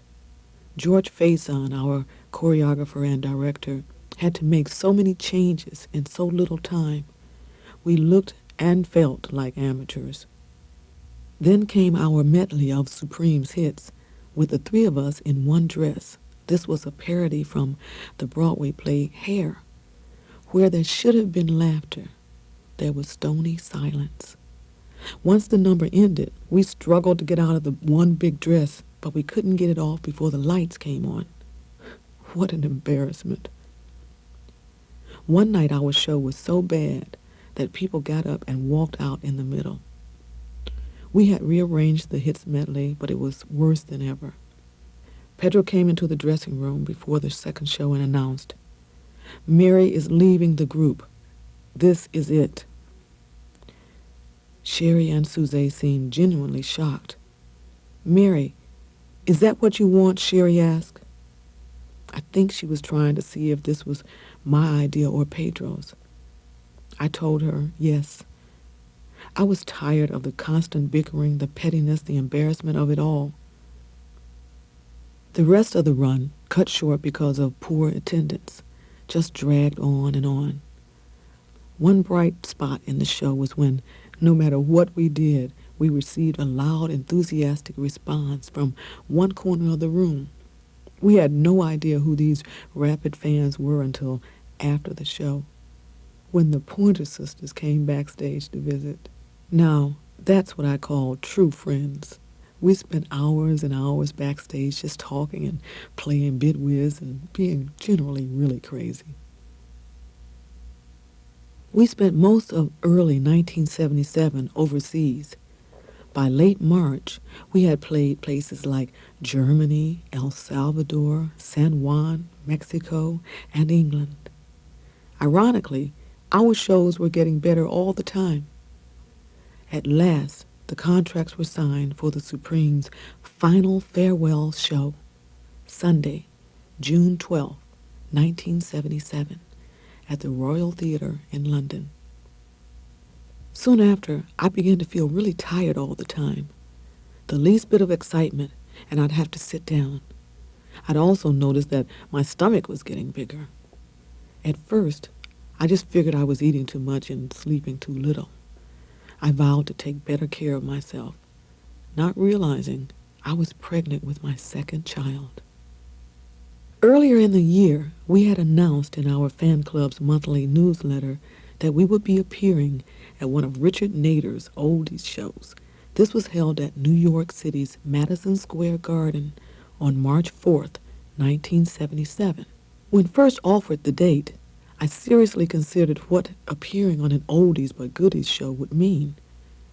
The audience generally viewed these events as opportunities to stroll down memory lane. In concert, our 70s hits rarely got the same wild response as our older things. Almost anywhere else in the world, a performer is respected for his talent and accomplishments. In America, your past accomplishments can actually kill you. Here, we see no middle ground between superstar and has-been. You're either one or the other, regardless of the artistic merits of what you're doing today. The night of the show was very exciting. When we got backstage at the Garden that night, we could hear thousands upstairs screaming as Dion finished his set. We were confident they would love us. One of our more devoted fans whispered in my ear, "Mary girl, I don't think you should go out there. This isn't the Copacabana audience." "Don't worry," I answered. "We're going to go out there and sing our wigs off for them, and they're going to love it. We're doing tossing and turning and all sorts of old songs." We opened with our current disco hit, "You're My Driving Wheel," and when the crowd was on its feet, cheering and hollering, I believe we had won them over. When Suze began singing her slow version of the Hollies' "He Ain't Heavy, He's My Brother," the crowd cheered at first. But by the end, some people were booing. It was bizarre. For the next 20 minutes, the boos just got louder and louder and meaner. Fights broke out around the arena between the Supremes fans who loved what we were doing and the old rock and roll fans who disapproved. We tried to redeem ourselves with the greatest hits medley, but it was too late. Finally, Suze, Sherry, and I looked at one another and realized we had to get off the stage before a riot erupted. A group of security men and a few diehard fans accompanied us back to our dressing rooms. A scene like that was every performer's nightmare, but I never imagined that it would cut so deeply. Sherry and Suze blamed Pedro. However, the fault was really mine. I should have known better. My leaving the group brought me head to head with Motown. Pedro was planning most of my legal strategy and hired an attorney who just a year before had helped the Temptations get out of their Motown contract with their name and move on to Atlantic Records. He was confident he could handle Motown, probably get me the name, and persuade the label to give me either a generous settlement, a solo contract, or even both. I realize now that there might have been different approaches to take. In any case, the wheels that Pedro and this manager set into motion in 1977 have created consequences that I'm still dealing with today. Then came the Supremes' last world tour, which was dismal and depressing in almost every way. Sherry and Suze were not comfortable with me, and since I was on my way out, they became more critical of Pedro. After a gig in Australia, while sitting in our dressing rooms, the subject of Motown's plans for Sherry and Suze came up. Pedro wasn't on this particular trip, so we were a little more relaxed. I said, "Sherry, when Diane left, Motown stopped doing anything for the Supremes. With me out of the way, they'll do nothing for you." "Well, Mary," Sherry said, "they promised us a lot. They're even allowing both Suze and me to write our own songs." "Believe me," I told them, "Motown has no intention of pushing another group of Supremes." But neither of them listened. It was now June 12th, and we were at the Royal Theatre in Drury Lane in London. With its heavy red velvet curtains and gold leaf decor, the old theater had a wonderful, dignified atmosphere. Unlike in the States, where the Supremes were all but forgotten, the English treated this final farewell performance as every bit the event that the 1970 farewell had been. We all had the usual flowers and champagne, and our closest friends and fans were all there to bid the Supremes goodbye. It was heavily covered by the media. Plus, the BBC broadcast the show live that very same night. I felt so many different emotions. I decided just to go with the experience. It was only going to happen once. During the first show, I started my solo, How Lucky Can You Get? And suddenly, out of nowhere, I started crying. I was so choked up with emotion when I opened my mouth to sing, nothing came out. I stood there silently through the first verse, with the music vamping on, afraid I'd sob all the way through it. I came in on the second verse and sang my heart out. I got one of the most wonderful ovations ever. Right before the second and last show, the whole backstage area got as quiet as a funeral. I tried to cheer everybody up, but inside I was sad too. Then it was time to go on. Hazel helped me into my dress, gave me a big hug. I was 5 months pregnant. I was radiant. This time, I was able to sing A Song for You, How Lucky Can You Get, without crying. Everything seemed perfect. Suddenly, it was just me, and I did all kinds of things on stage I had never dared try before. After our conductor, Teddy Harris, made a little speech about me, I felt like I was in a dream. I called for my daughter, Teresa, who toddled on stage in a beautiful white flowing dress Pedro's mother had given her. I held her in my arms, and as I sang, she sat beside me and hugged and kissed me. I felt like there were only the two of us out there in our own world. The big difference was that this wasn't the same old tired, scared Mary Wilson. I was someone else, someone I knew deep down all along I could be. We did 3 encores, each to a standing ovation, and flowers carpeted the stage as the crowd pressed to the front of the stage. Teddy handed me a beautiful bouquet, then made another little speech, calling this the end of an era. I embraced Sherry and Suzette for the last time, I hoped. My bass player kissed me on the cheek, and I could see Teddy had tears in his eyes. It was beautiful and sad, too. When it was all over, I actually felt relieved. It was just 3 months after the Madison Square Garden disaster, and suddenly, here I was, the toast of London. Everywhere I went, people congratulated me and wished me well on my solo career. I was approached by lords and ladies, barkeeps at Annabelle's and Tramps, cashiers at Boots and Harrods. After the last show, Motown's EMI affiliate threw us a party at the swank London disco Monkberry's. This was really it. My grand farewell was over. The Supremes were gone. We spent the next few days in London, where Pedro and I bought some antiques for the house in Hancock Park, and we drove a rented green Mercedes to San Remo, Paris, the French Riviera, and Rome. Taking a trip like this had been my lifelong dream, traveling around Europe. So I treasured every precious moment. One night in Monte Carlo, we strolled out the Hotel de Paris and stood in the square, right across from the palace where Prince Rainier and Princess Grace resided. Looking up at the clear, star-filled sky, I thought, will I ever experience this kind of life again? Before I knew it, my grand vacation was over, and I was back in Los Angeles getting ready for my new baby and my new career. I left the Supremes assured that all the business was taken care of.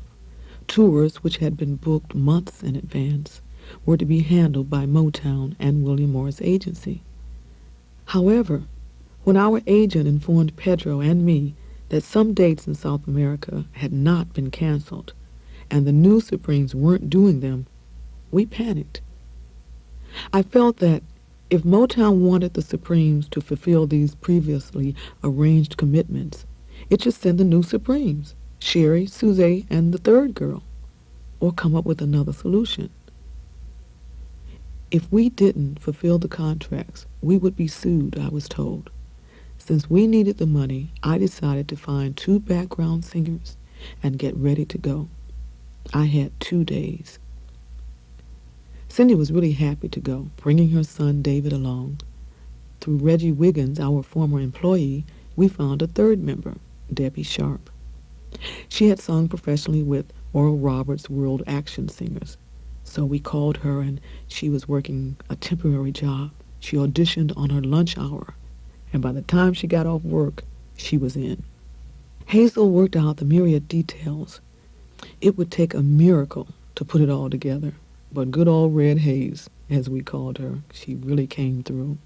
We flew to Caracas, Venezuela the next morning, dead on our feet, but all during the flight, Debbie rehearsed the songs.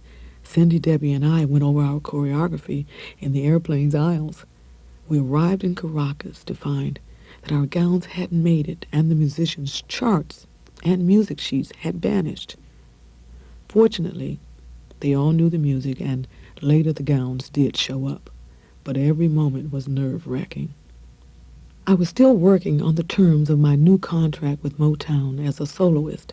Pedro, who'd stayed home to attend to the contracts, warned all the promoters and television people we worked with not to announce us as the Supremes, but as Mary Wilson of the Supremes, a crucial distinction. Obviously, Motown and Sherry and Suzette didn't want a competing group out there, which I understood because neither did I. At the same time, the debt I had assumed on behalf of the Supremes and Motown through the Supremes, Inc. was now hanging over my head, not theirs.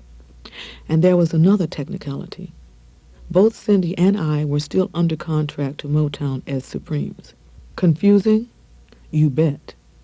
Despite everything that went wrong with this tour, even Motown trying to stop it, the small clubs, my first time singing all the lead vocals, and forgetting many of the lyrics to our Supreme songs, one of the shows there proved to be the greatest performance I'd ever given. It's hard to describe the magic when you're on stage and know that every note, every gesture, every nuance is perfect. This particular night in Buenos Aires, Argentina, the theater was full, and the crowd was very receptive. From our travels, the band was a little irritable, and as I noted in my diary, all of us were ugly, tired people. Still, on stage, the magic took over, and as usual, that made all the problems seem unimportant. My baby was very heavy and kicked all the time, especially when I was on stage. But I drew on the pain and my baby, all of it to make it work. Somehow it did. For the first time in years, I could stand on stage without feeling I was cheating the audience. The South American tour completed, we gratefully returned home. But our money problems were still looming larger than ever. And because of the misunderstanding of why I took this last group of Supremes out, now put me at odds with Motown. A quick settlement with Motown was my best bet, but we knew that the label wouldn't simply just roll over. To prepare for the possibility that there would be trouble, Pedro and my new attorney, Mark Turk, went to work, gathering up all the old contracts back to the very beginning and putting together a case against Motown. My official complaint against Motown was lengthy and extremely complicated, boiling down to several crucial points. That Motown had illegally acted as both my manager and agent, that because of various aspects of my contracts, the label could not record another act under the name The Supremes, and that as the sole remaining original group member, I should be granted ownership of the name. There was also the question of whether or not my contracts with Motown were even legally valid. Because I was a minor, in 1961, my mother signed my contract on my behalf. Motown asked her to sign an addendum to that contract, stating that she had read and understood the agreement and further guaranteed my performance under it, despite the fact that everyone knew my mother was functionally illiterate and could not read the paper she was signing. Because all our subsequent Motown contracts were essentially extensions of the original, if the original proved unenforceable for any reason, the consequences for Motown would be great. All through the talks that took place that spring between Motown and my attorney, the issue of who owned the name Supremes was never settled. Back in 1974, Hewitt Abner convinced me to sign the deal, giving me 50% of the name. Now, I still was entitled to 50%. The catch was that even though I technically owned half the rights to the name, Motown retained all the rights to exploit the name. What Motown was trying to do, make it impossible for me to build upon my past 16 years of my career by denying me any use of the name. This was exactly what it did to Florence. There was also the fact that, regardless of Motown's claim, it did not have another group of Supremes waiting in the wings, a group whose reputation would somehow be compromised by my identifying myself as a Supreme. As of fall 1977, Sherry and Suzette still had not found a third girl. Technically, Sherry and Suzette were still under contract to perform for my corporation, Supremes, Inc. As with most legal matters, there were endless postponements and delays, leaving me in limbo for months. Since Motown knew I wasn't earning a great deal of money, we suspected it was trying to wear me down. Pedro and I had lots of expenses on our new home. Record sales were very low. There were no concert dates in sight, and we were paying an attorney nearly $1,000 a day to pursue my case.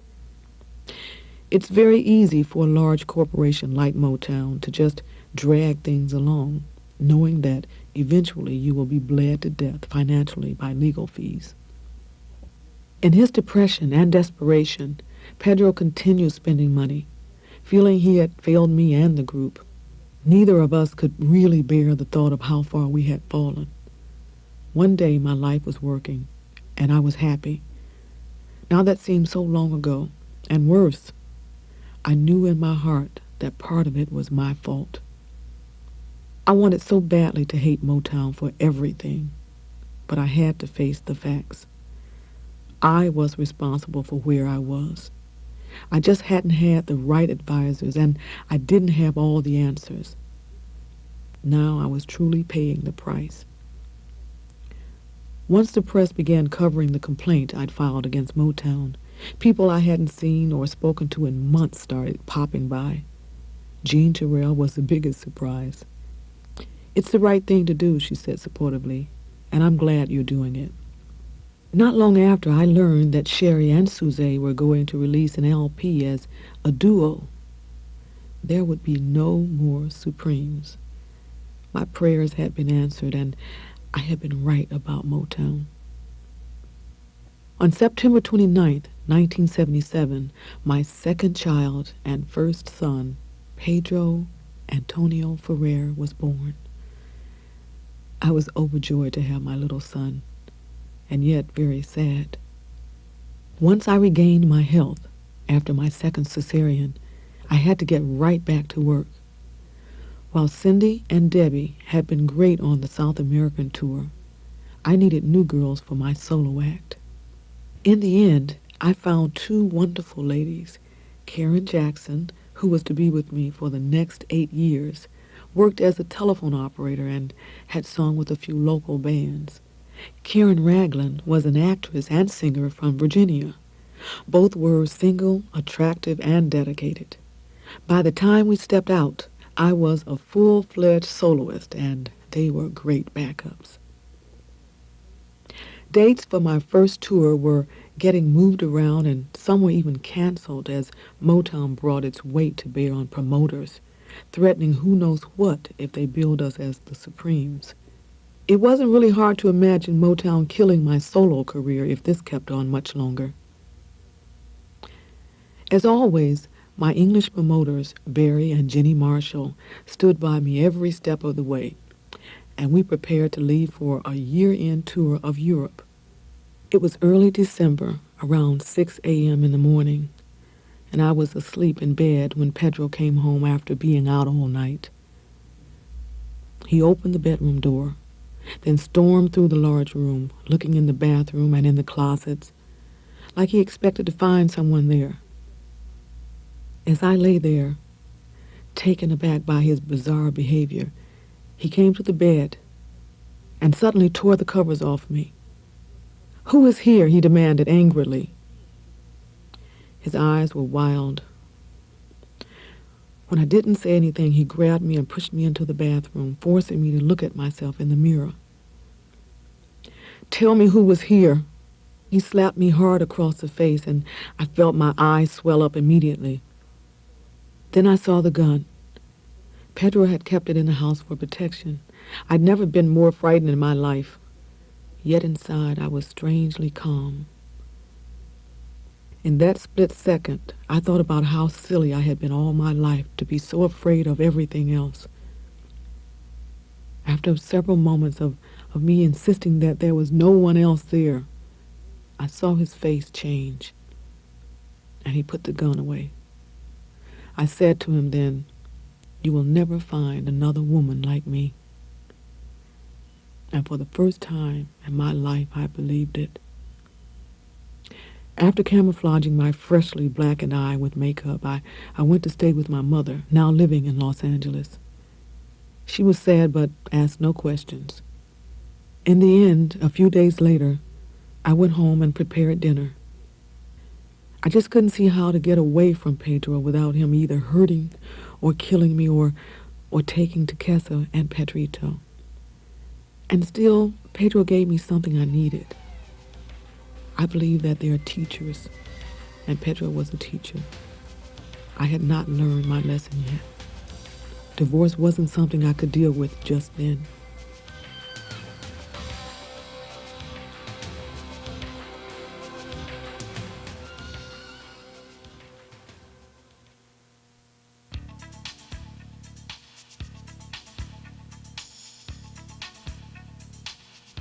In early 1978, things were so desperate financially that we couldn't even pay our bills.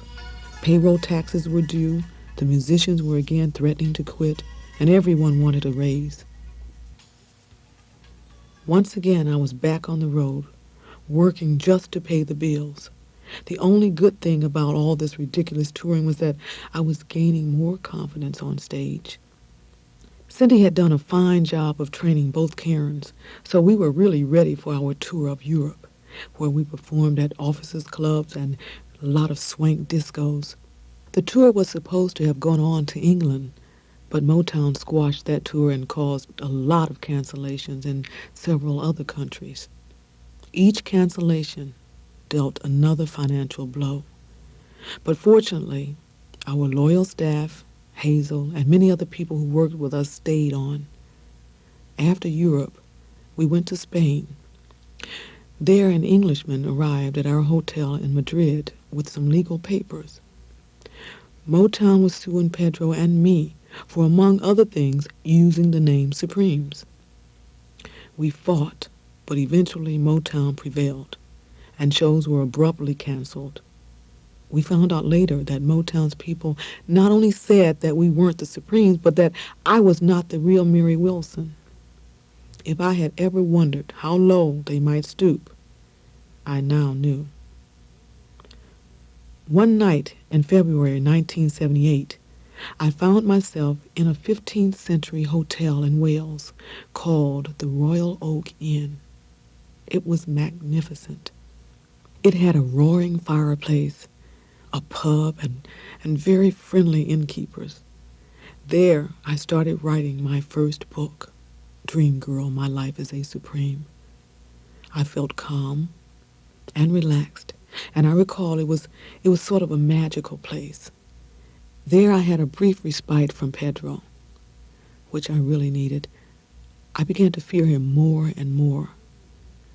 And as more and more things went against us, he became irrational and more intent on hurting me. One morning, a telegram from our lawyer arrived. It contained a strange reference to a lower price. I called Pedro in London and asked him about it. He broke the bad news. We had to sell the house in Hancock Park. He and all our accountants and Hazel saw no other way unless we filed for bankruptcy. I tried to figure out a plan to save my beloved house, but we simply couldn't afford it anymore. On March 8th, 1978, just 2 days after my 34th birthday, our house was sold. I remember lying in bed in London and crying and crying and crying, and would I always be fighting a losing battle? While I was in England, Hazel had called to tell us that Motown wanted to settle and offer me a solo contract. We were off on a 6-week summer tour of New Zealand, Australia, and the Orient. Pedro stayed behind to try to finalize some of the business details. We were fighting all the time, and by now everyone who worked for us knew about the beatings. Meanwhile, in the press, writers and fans attacked Pedro for butchering my career. Coming home from the tour in Australia and not having a home was one of the biggest downers I've ever felt. Pedro took an apartment in Westwood that cost $900 a month. I hated it. They didn't allow children, but my dear mom loved having them with her until we actually found a place to live.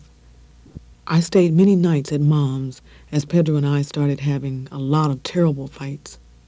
It was over a year since I'd officially left the Supremes. Bit by bit, we were finally able to negotiate my solo deal with Motown. One condition of the contract was that Motown and I agreed to drop our suits against each other. By dismissing our respective charges with prejudice, we each legally forfeited our rights to bring up those charges again ever in the future. In other words, Motown could never contest my using the Supremes' name again, and I could never bring them back to court on any of my charges. Years later, I would learn that I had a stronger case than I knew, but right then, all I could think about was making a solo career work and strengthening myself emotionally and financially so that I could finally leave Pedro and get on with my life. All this was complicated by the fact that I was again pregnant with my third child. For many women, their abuse is a well-known secret. Friends and relatives might suspect or even know what's going on, but no one says anything or acknowledges the truth. Too many people find it impossible to understand the battered woman's plight. They can't sympathize with her until she does what they think she should do: leave her abuser. By now, Pedro seemed unconcerned about who might know that he was beating me. He'd beat me up just before a show, and I'd have to go on stage with a pound of makeup just to disguise the bruises. He would go several days or weeks and not even touch me, then the least little thing and he'd explode. Still, on stage, I projected an aura of cool confidence and control. But off stage, I was living a nightmare of total degradation. Finally, in early 1979, Pedro, my lawyers, and Motown came to terms, and I got my solo recording contract. The next thing I knew, I was back in Motown Studios recording my first solo album with Hal Davis. Hal and all his staff of writers worked diligently just to come up with the right material to make my album a hit. We finished the album just 2 weeks before I gave birth to my youngest son, Raphael Ferrer. The album Mary Wilson was released in August of 1979, and I was really pleased with it. On August 28, 1979, I made my true American debut at Manhattan's hot nightclub, New York, New York. The press came out in full force, and the room was packed with celebrities and fans. There were all kinds of stylists running around backstage helping me. One came in obviously excited. "Girl, guess who just came in? Miss Ross. And I think she's on her way up here." The minute Diane walked in the door, she embraced me and was very warm and expressed genuine happiness over my debut. That night, she wasn't playing the star. She stood back and allowed me to have the center of attention. I sang a medley of Supreme's hits, and when I hit the final notes of How Lucky Can You Get and heard the audience's applause, I knew they really wanted me to make it. "You look so beautiful. Give me some of that glitter you got on you, girl," I said, leaning forward to kiss Diane's cheek. "Diane, would you like to sing this song with me, please?" Now remember, I'm singing the background. You sing the lead, okay? We traded off a couple of lines of the songs, sharing the microphone. With that, the house came down. After the show, everyone streamed upstairs for a party that lasted all night long. Before I joined them, Diane and I had a few minutes of private girl talk in the club kitchen. This was one of those rare moments together. She was really there for me, as I've always known. After a 6-day engagement, we left for England. There we toured through October before leaving for the Middle East. Throughout this period, I toured exclusively in Europe. Overseas, I was recognized as a soloist instead of just an ex-Supreme, and I could earn many times more money than I might expect in the United States. I'd need a huge hit record in America to be booked in the kind of venues I played regularly every place else in the world. In 1980, after having performed in Asia, Poland, Tunisia, Italy, and the Middle East, the Far East, with my husband, 3 children, and mother all in tow, I started working on my second solo album. My contract with Motown called for me to record 2 LPs per year over a period of 5 years. Pedro thought it would be good for me to work with someone from outside of Motown, and he and Motown's English representative found Gus Dudgeon, the producer responsible for virtually all of Elton John's 70s hits. I was very excited about these songs. Motown really didn't like any of them. With that, the company showed me the door, giving me the tapes and dropping me from the label at the end of the year. It seems that the label had given me a solo deal just to get me to drop my lawsuit against them.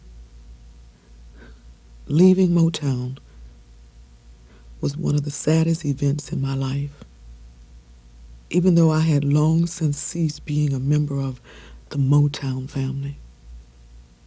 What foolish little girls we must have been to believe that Barry and Motown would always take care of us. In my personal life, things were changing too. In late 1979, I had given Pedro 1 year to clean up his act.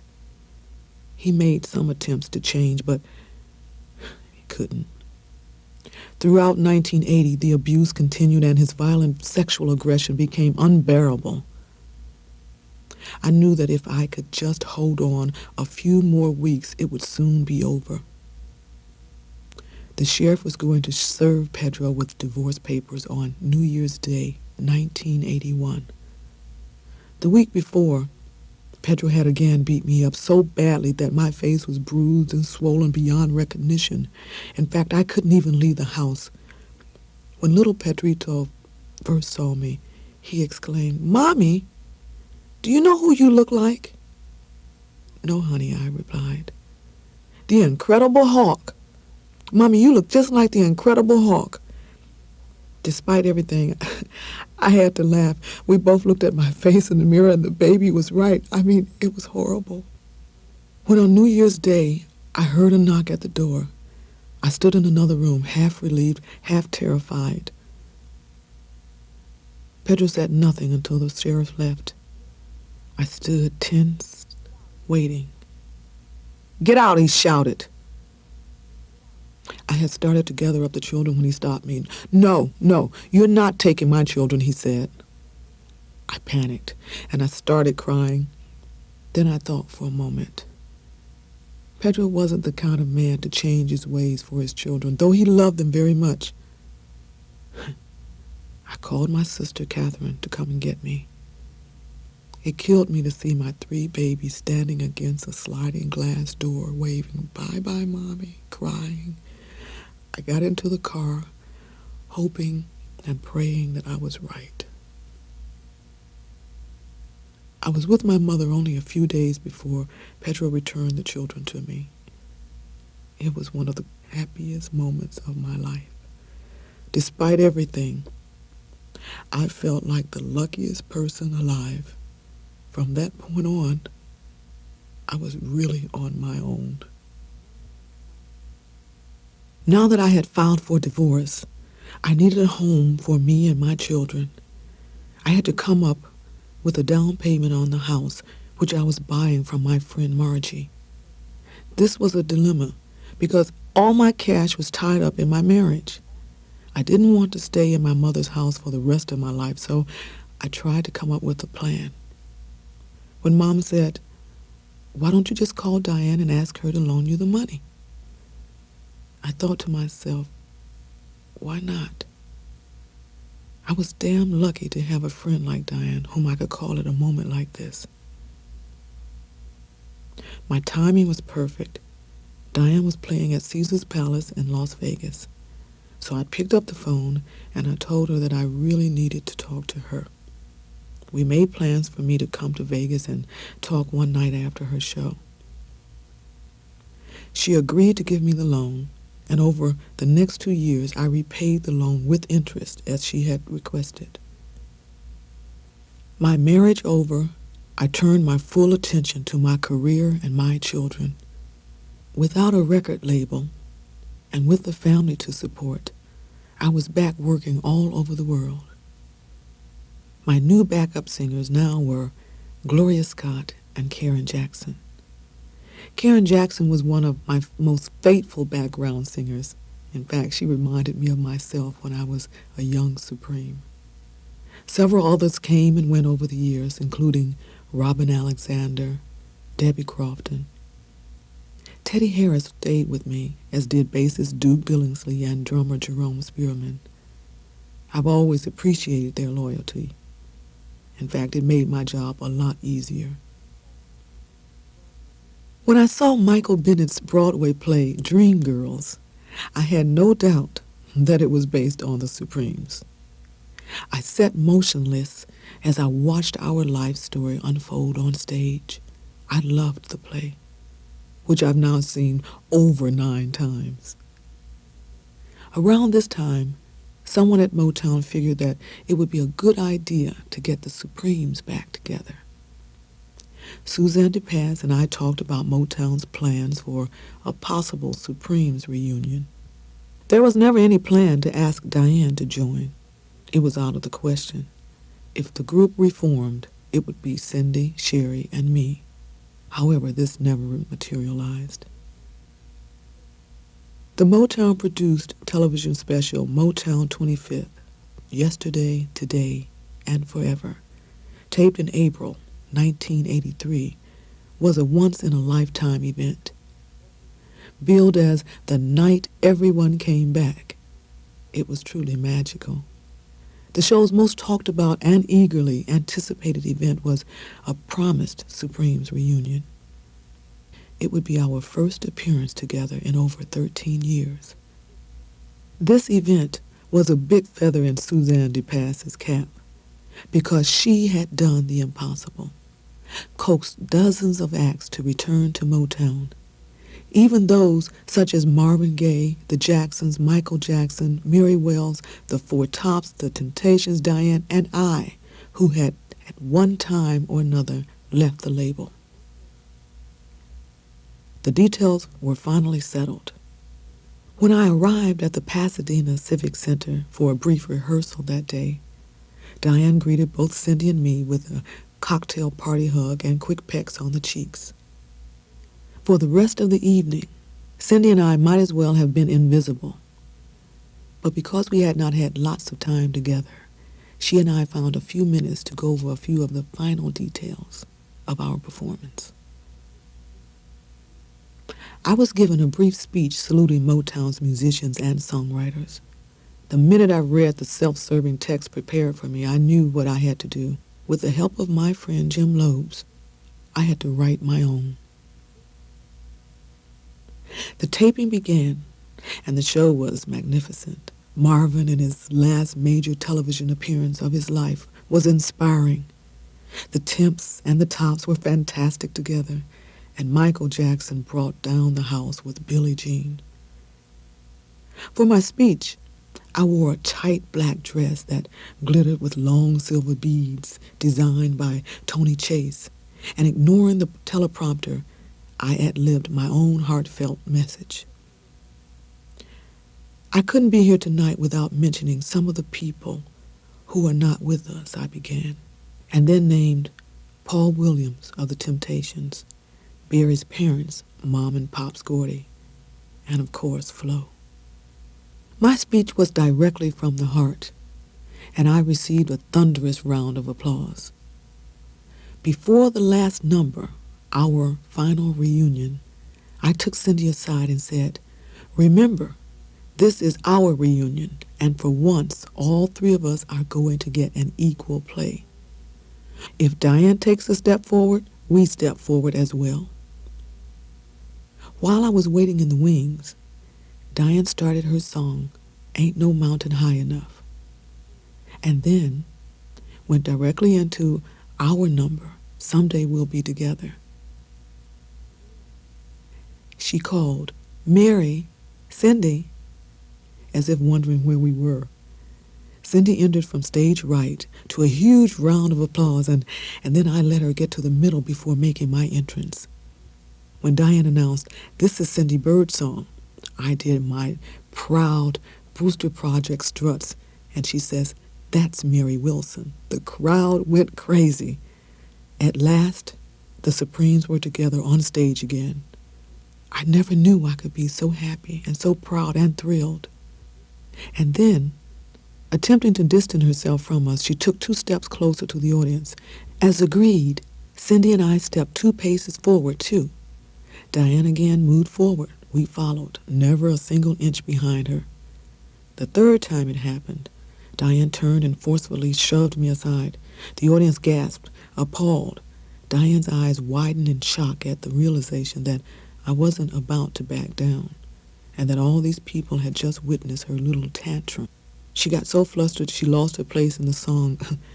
So I, in an attempt to save our spot, I sang a line, thinking Diane would compose herself and assume the lead again in a few seconds.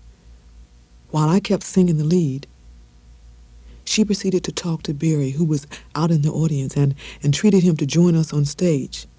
So I said, "Hey, Barry, yeah, come on down."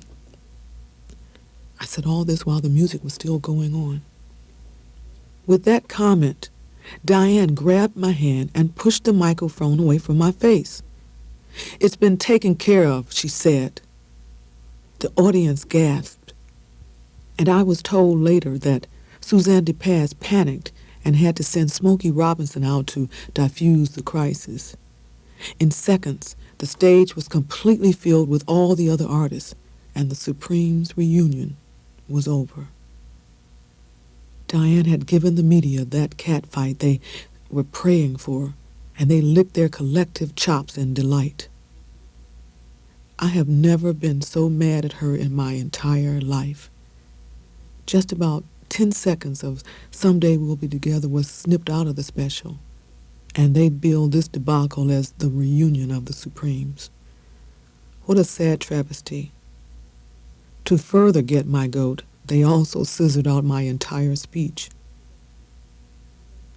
Then later that year, I got a call from Motown saying that the Motown 25th special had been such a success they now wanted to distribute it as a video cassette.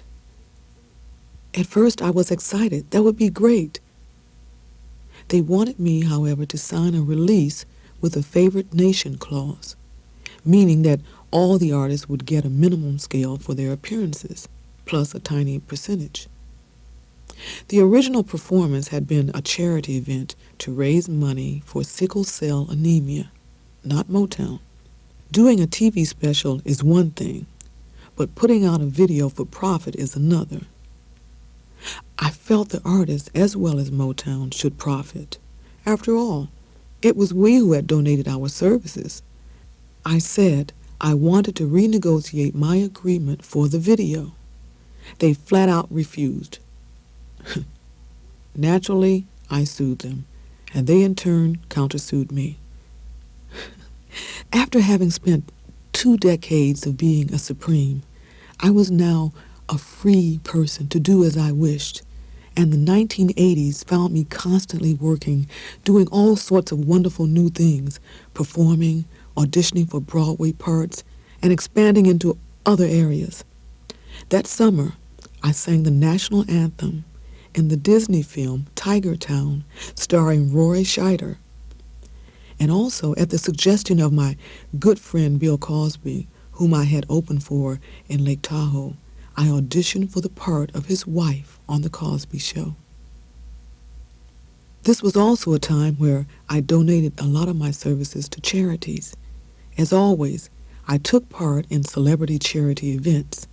I have been able to lend my name and my time to a wide range of causes, including substance abuse, sickle cell anemia, the homeless, AIDS, and such organizations as the Heart Foundation, the Starlight and Make-A-Wish programs, the United Negro College Fund, the Bill Cosby Illiteracy Program, and Dionne Warwick's AIDS Foundation. And more recently, one of my favorite charities, Renee Enriquez, tennis tournaments to help Hispanic needy children. When I heard in 1984 that Diane was booked at Caesar's Palace the same week I was appearing at the Sands in Vegas, I became very excited.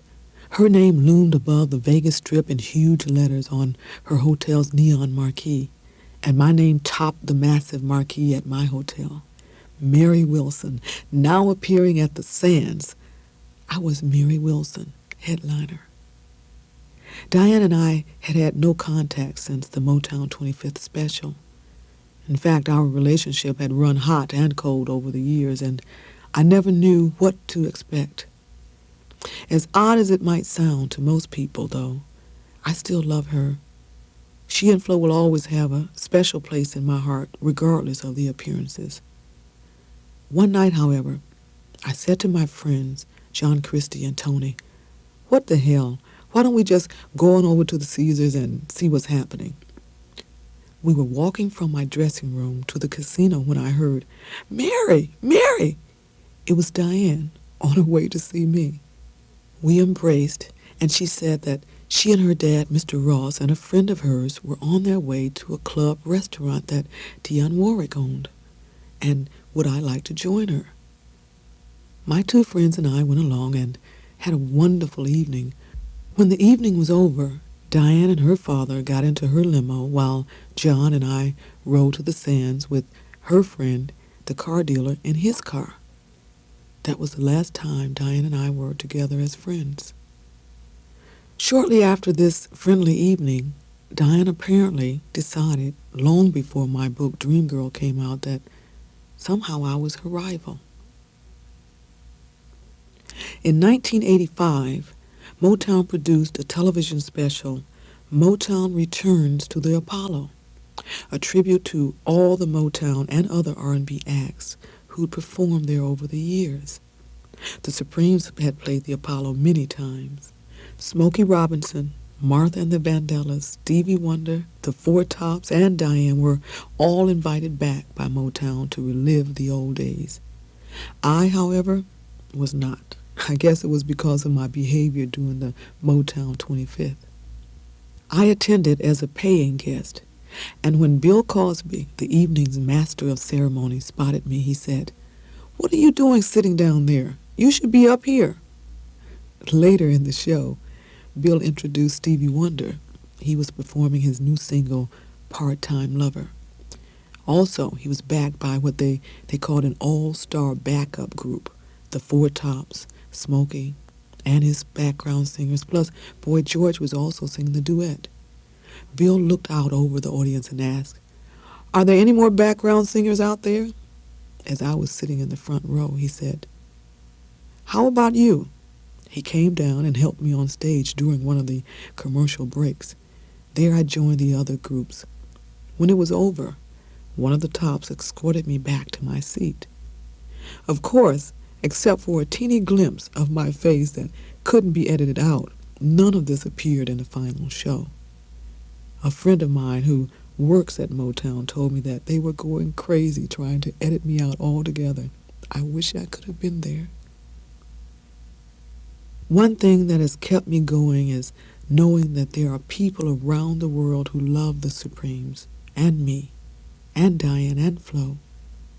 In terms of fans and friends, I have been truly blessed. I knew they were out there, but the real proof came when my first book, DREAMGIRL, My Life as a Supreme, was published in 1986. It was a thrill to see the name Mary Wilson and the word Supreme back on the top 10. Only this time, it was a book on the national bestseller list. So much has occurred in the last couple of years, and like in 1987, the old Hitsville building in Detroit was officially acknowledged with a state historical marker. The Motown Historical Museum was finally a reality. People fly from all over the world just to see what that building was like. While appearing in a play called Beehive in Windsor, Ontario, which is just across the water from Detroit, Michigan, I arranged to meet a local reporter, a camera crew, and several fans at the Detroit Museum. This was going to be a great tour down memory lane for me. But one of the first things I noticed was that the Supremes were conspicuously absent from the front window display. As I walked through the rooms and hallways that had been my second home, I felt hurt and sad. The tour guide referred to the Supremes as Diana Ross and her Supremes. One displayed photograph of the Supremes that was taken on our 1966 tour of the Orient showed just Diane and me. In the original, the three of us are standing side by side with Flo in the middle. In October 1987, I received a letter. It was announced that the Supremes were to be inducted into the Rock and Roll Hall of Fame, along with the Beatles, Bob Dylan, the Drifters, and the Beach Boys. Since the Supremes had never won a Grammy, I wasn't about to miss this event. As the date for the ceremonies drew closer, I began to write my acceptance speech. You know, music history and the record business in general still accord the Supremes far less respect than I believe we deserve. I'm sure part of it is because we were viewed as not being creative. That is to say, we didn't write our own songs like Marvin Gaye and Stevie Wonder. But another part of it, I believe, was Motown's doing. For years and years, Motown had sought to make the Supremes disappear in Diane's shadow, and I was sorry to admit it had nearly succeeded. But on January 20th, 1988, I flew to New York City and checked into my room at the Waldorf Astoria on Park Avenue. The whole place was already buzzing with excitement. I ran into Little Richard. The paparazzi were outside. At the appointed hour, my publicist Jay Schwartz and date Mark Bigo escorted me downstairs to the cocktail party. There I was nearly blinded by the flash bulbs and dozens of paparazzi from every major newspaper and magazine in the country. And since I was the only female inductee to arrive, I was treated like the belle of the ball. "Is Diane coming this evening?" one reporter asked, shoving a microphone in front of me. I really couldn't say, I answered. I can only speak for myself and say that I am thrilled to be accepting this honor tonight. And I really was. The cocktail party ended, and we all filed into the ballroom to find our places for the $1,000 a plate dinner and ceremony. Jay Schwartz ran to our table to say that Lisa, Flo's daughter, had arrived, but the airline had lost her luggage. I excused myself and ran to help her. She was standing in the hallway, very upset. "Auntie Mary, what am I going to do? I don't have a thing to wear." I naturally was never at a loss for an outfit, so I said, "Just come upstairs with me. I have the perfect thing for you." We rushed up to my suite. I threw out everything I could find, and she found this great dress. She said, "I'll wear this, Auntie Mary." She looked wonderful in this simple black dress I gave her. She had Flo's statuesque bearing, long pointed chin, and steady gaze. As I looked at Lisa, I wished her mother could see her now. "All set? Now let's go back downstairs," I said. "You're going to look great on stage. Your mother would be so proud of you." We hurried back to the table, and as I was just sitting there looking around, I spotted Berry Gordy making his way across the room. As I watched him cross the room, I thought, right is right, and there is no way I can let Berry go the entire evening without acknowledging me or paying respects to Lisa. He's not going to get out of this ballroom without looking me in the eye. So, as he passed our table, I reached out and grabbed his sleeve. "Oh, hi," he said. "You look beautiful tonight." He always said that. I wonder what he really expected. "Thank you, Berry," I said. "This is Lisa, Florence's daughter." "Nice to meet you," he said. I wondered if he saw the resemblance. After a few more words, he returned to his table. We did not speak again for the rest of the evening. Lisa and I stood backstage as Little Richard began making his speech about the Supremes. He was hilarious. I had to laugh when he said, "I love the Supremes so much 'cause they remind me of me. They dress like me. Dinah Ross been dressing like me for years, honey. You all know that. And they also do my holler, woo!" He had the crowd laughing, and we were just dying back there. But he also said some very kind things about the group and about us as individuals. "The first women in rock and roll are the Supremes to me," he said. "There's never been anything like them, and I don't think there ever will be. I am proud to present to you Miss Mary Wilson of the Supremes." The band struck up "You Keep Me Hanging On," and I walked across the stage to the podium with Lisa, stopping once to do the stop gesture. "Stop!" "First of all," I began, "I'd like to talk about the fact that I was really privileged to have sung with two really wonderful people, Diane and Flo. I'm very proud that everyone has given us this honor, and I'm very happy that Flo's daughter could be here to see how much we loved her. It was my wish, of course, that Diane be here, but we must all recognize that people have to live their lives, and there comes a time in a star's life when you really have to assess what's important to you. And I would say that perhaps since Diane has received so many accolades in her life and had so much success, she probably has felt that she's married, she just had a child, and this is something that is very, very important to her. And I respect the fact that maybe she saw fit to stay with something very personal, a personal achievement more than a public achievement. This is one of those rare moments in a person's life and in history that we all dream of. And like I wrote in my book, dreams do come true. Sometimes people have just to keep dreaming. We all hope that the world is looking in when we receive our awards, and that the world can share in the moments of happiness we each receive. I'm told that in order to be eligible to receive an award from the Rock and Roll Hall of Fame, you had to have recorded some 25 years ago. Well, I was 6 when I started. It's very obvious, I'm sure. It was because of one young man, Berry Gordy, who was there for us. We had a place at Motown to go, and I'm very happy to say he gave us that opportunity. And we cannot forget Holland Dozier and Holland, whose music still lives on today. I ended my speech saying, Florence, Diane, and I shared a dream, a success that you were all looking in on throughout the world. And I certainly hope that you you were able to see the hopes and desires that we had and that it helped your lives along the way. I'd like to thank the directors of the Rock and Roll Hall of Fame for honoring us at this moment.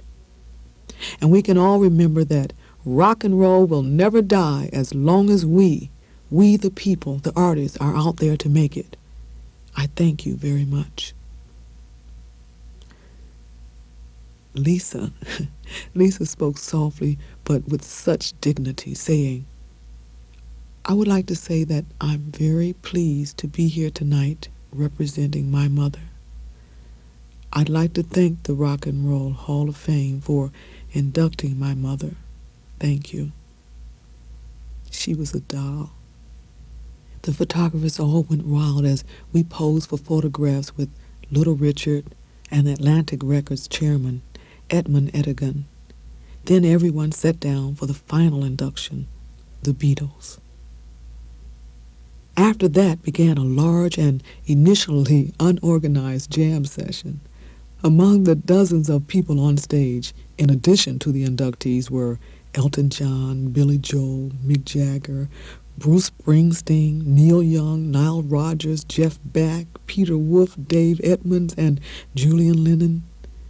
It seemed so symbolic of the record industry and rock and roll in general that the only two women on stage were Yoko Ono, there to accept her late husband John Lennon's award, and me. But the jam turned out to be the highlight of the evening for me.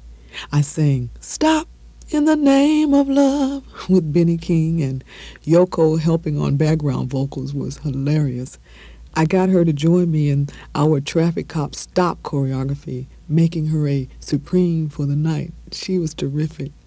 Then I did a lot of backup singing with Mick Jagger, and that was really fun. He is wild. While it was a very special evening, it was also one of the saddest in my life. Except for a few friends I'd known for many years, such as Ringo, George Harrison, Elton, Paul Schaefer, and the Drifters, hardly anyone else spoke to me that evening. It drove home something I had always known, which was that despite all my efforts and through all those years, the record industry recognized only one supreme, Diane. Maybe it's because I'm a Pisces that I can have two totally different reactions to the same situation. That evening, I felt like two different people. One Mary Wilson was hurt and mad because of how she was being treated. The other was happy, thrilled, and honored to be saluted. What I felt that night was deeper and more important to me.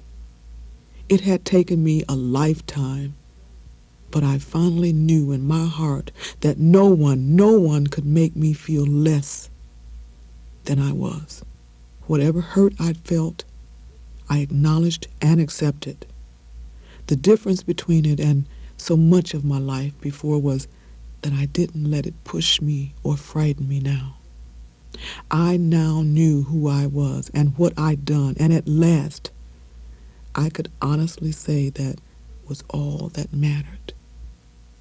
In the first days of 1990, I called Berry Gordy and said, "Look, Berry, after nearly 20 years of lawsuits and arguments, I'm tired of fighting over the Supreme's name. The fight had already cost me more than $1 million and would probably cost hundreds of thousands more before it was over. Realistically, I had to consider the financial needs of my family before setting off on what might have been another legal wild goose chase. I made up my mind that on my birthday, March 6, 1990, I would change the course of my life. It was a hard decision, but I made it. We finally came up with a satisfactory agreement, and I signed away my rights to the name Supremes forever. Yes, I was sad, but I was also relieved. for the first time in my life, I didn't have to fight anymore. I'm still traveling all over the world, singing and performing and meeting new people. I try new things all the time, but I never tire of singing the Supreme songs. There's always going to be a great place in my heart for the Supremes. I stayed with the group through all the ups and the downs, and as much as I often felt hurt and defeated, I've reached heights few of us dare dream of. For that, I feel blessed. And through it all, my supreme faith has been put to the test. Yes, dreams do come true.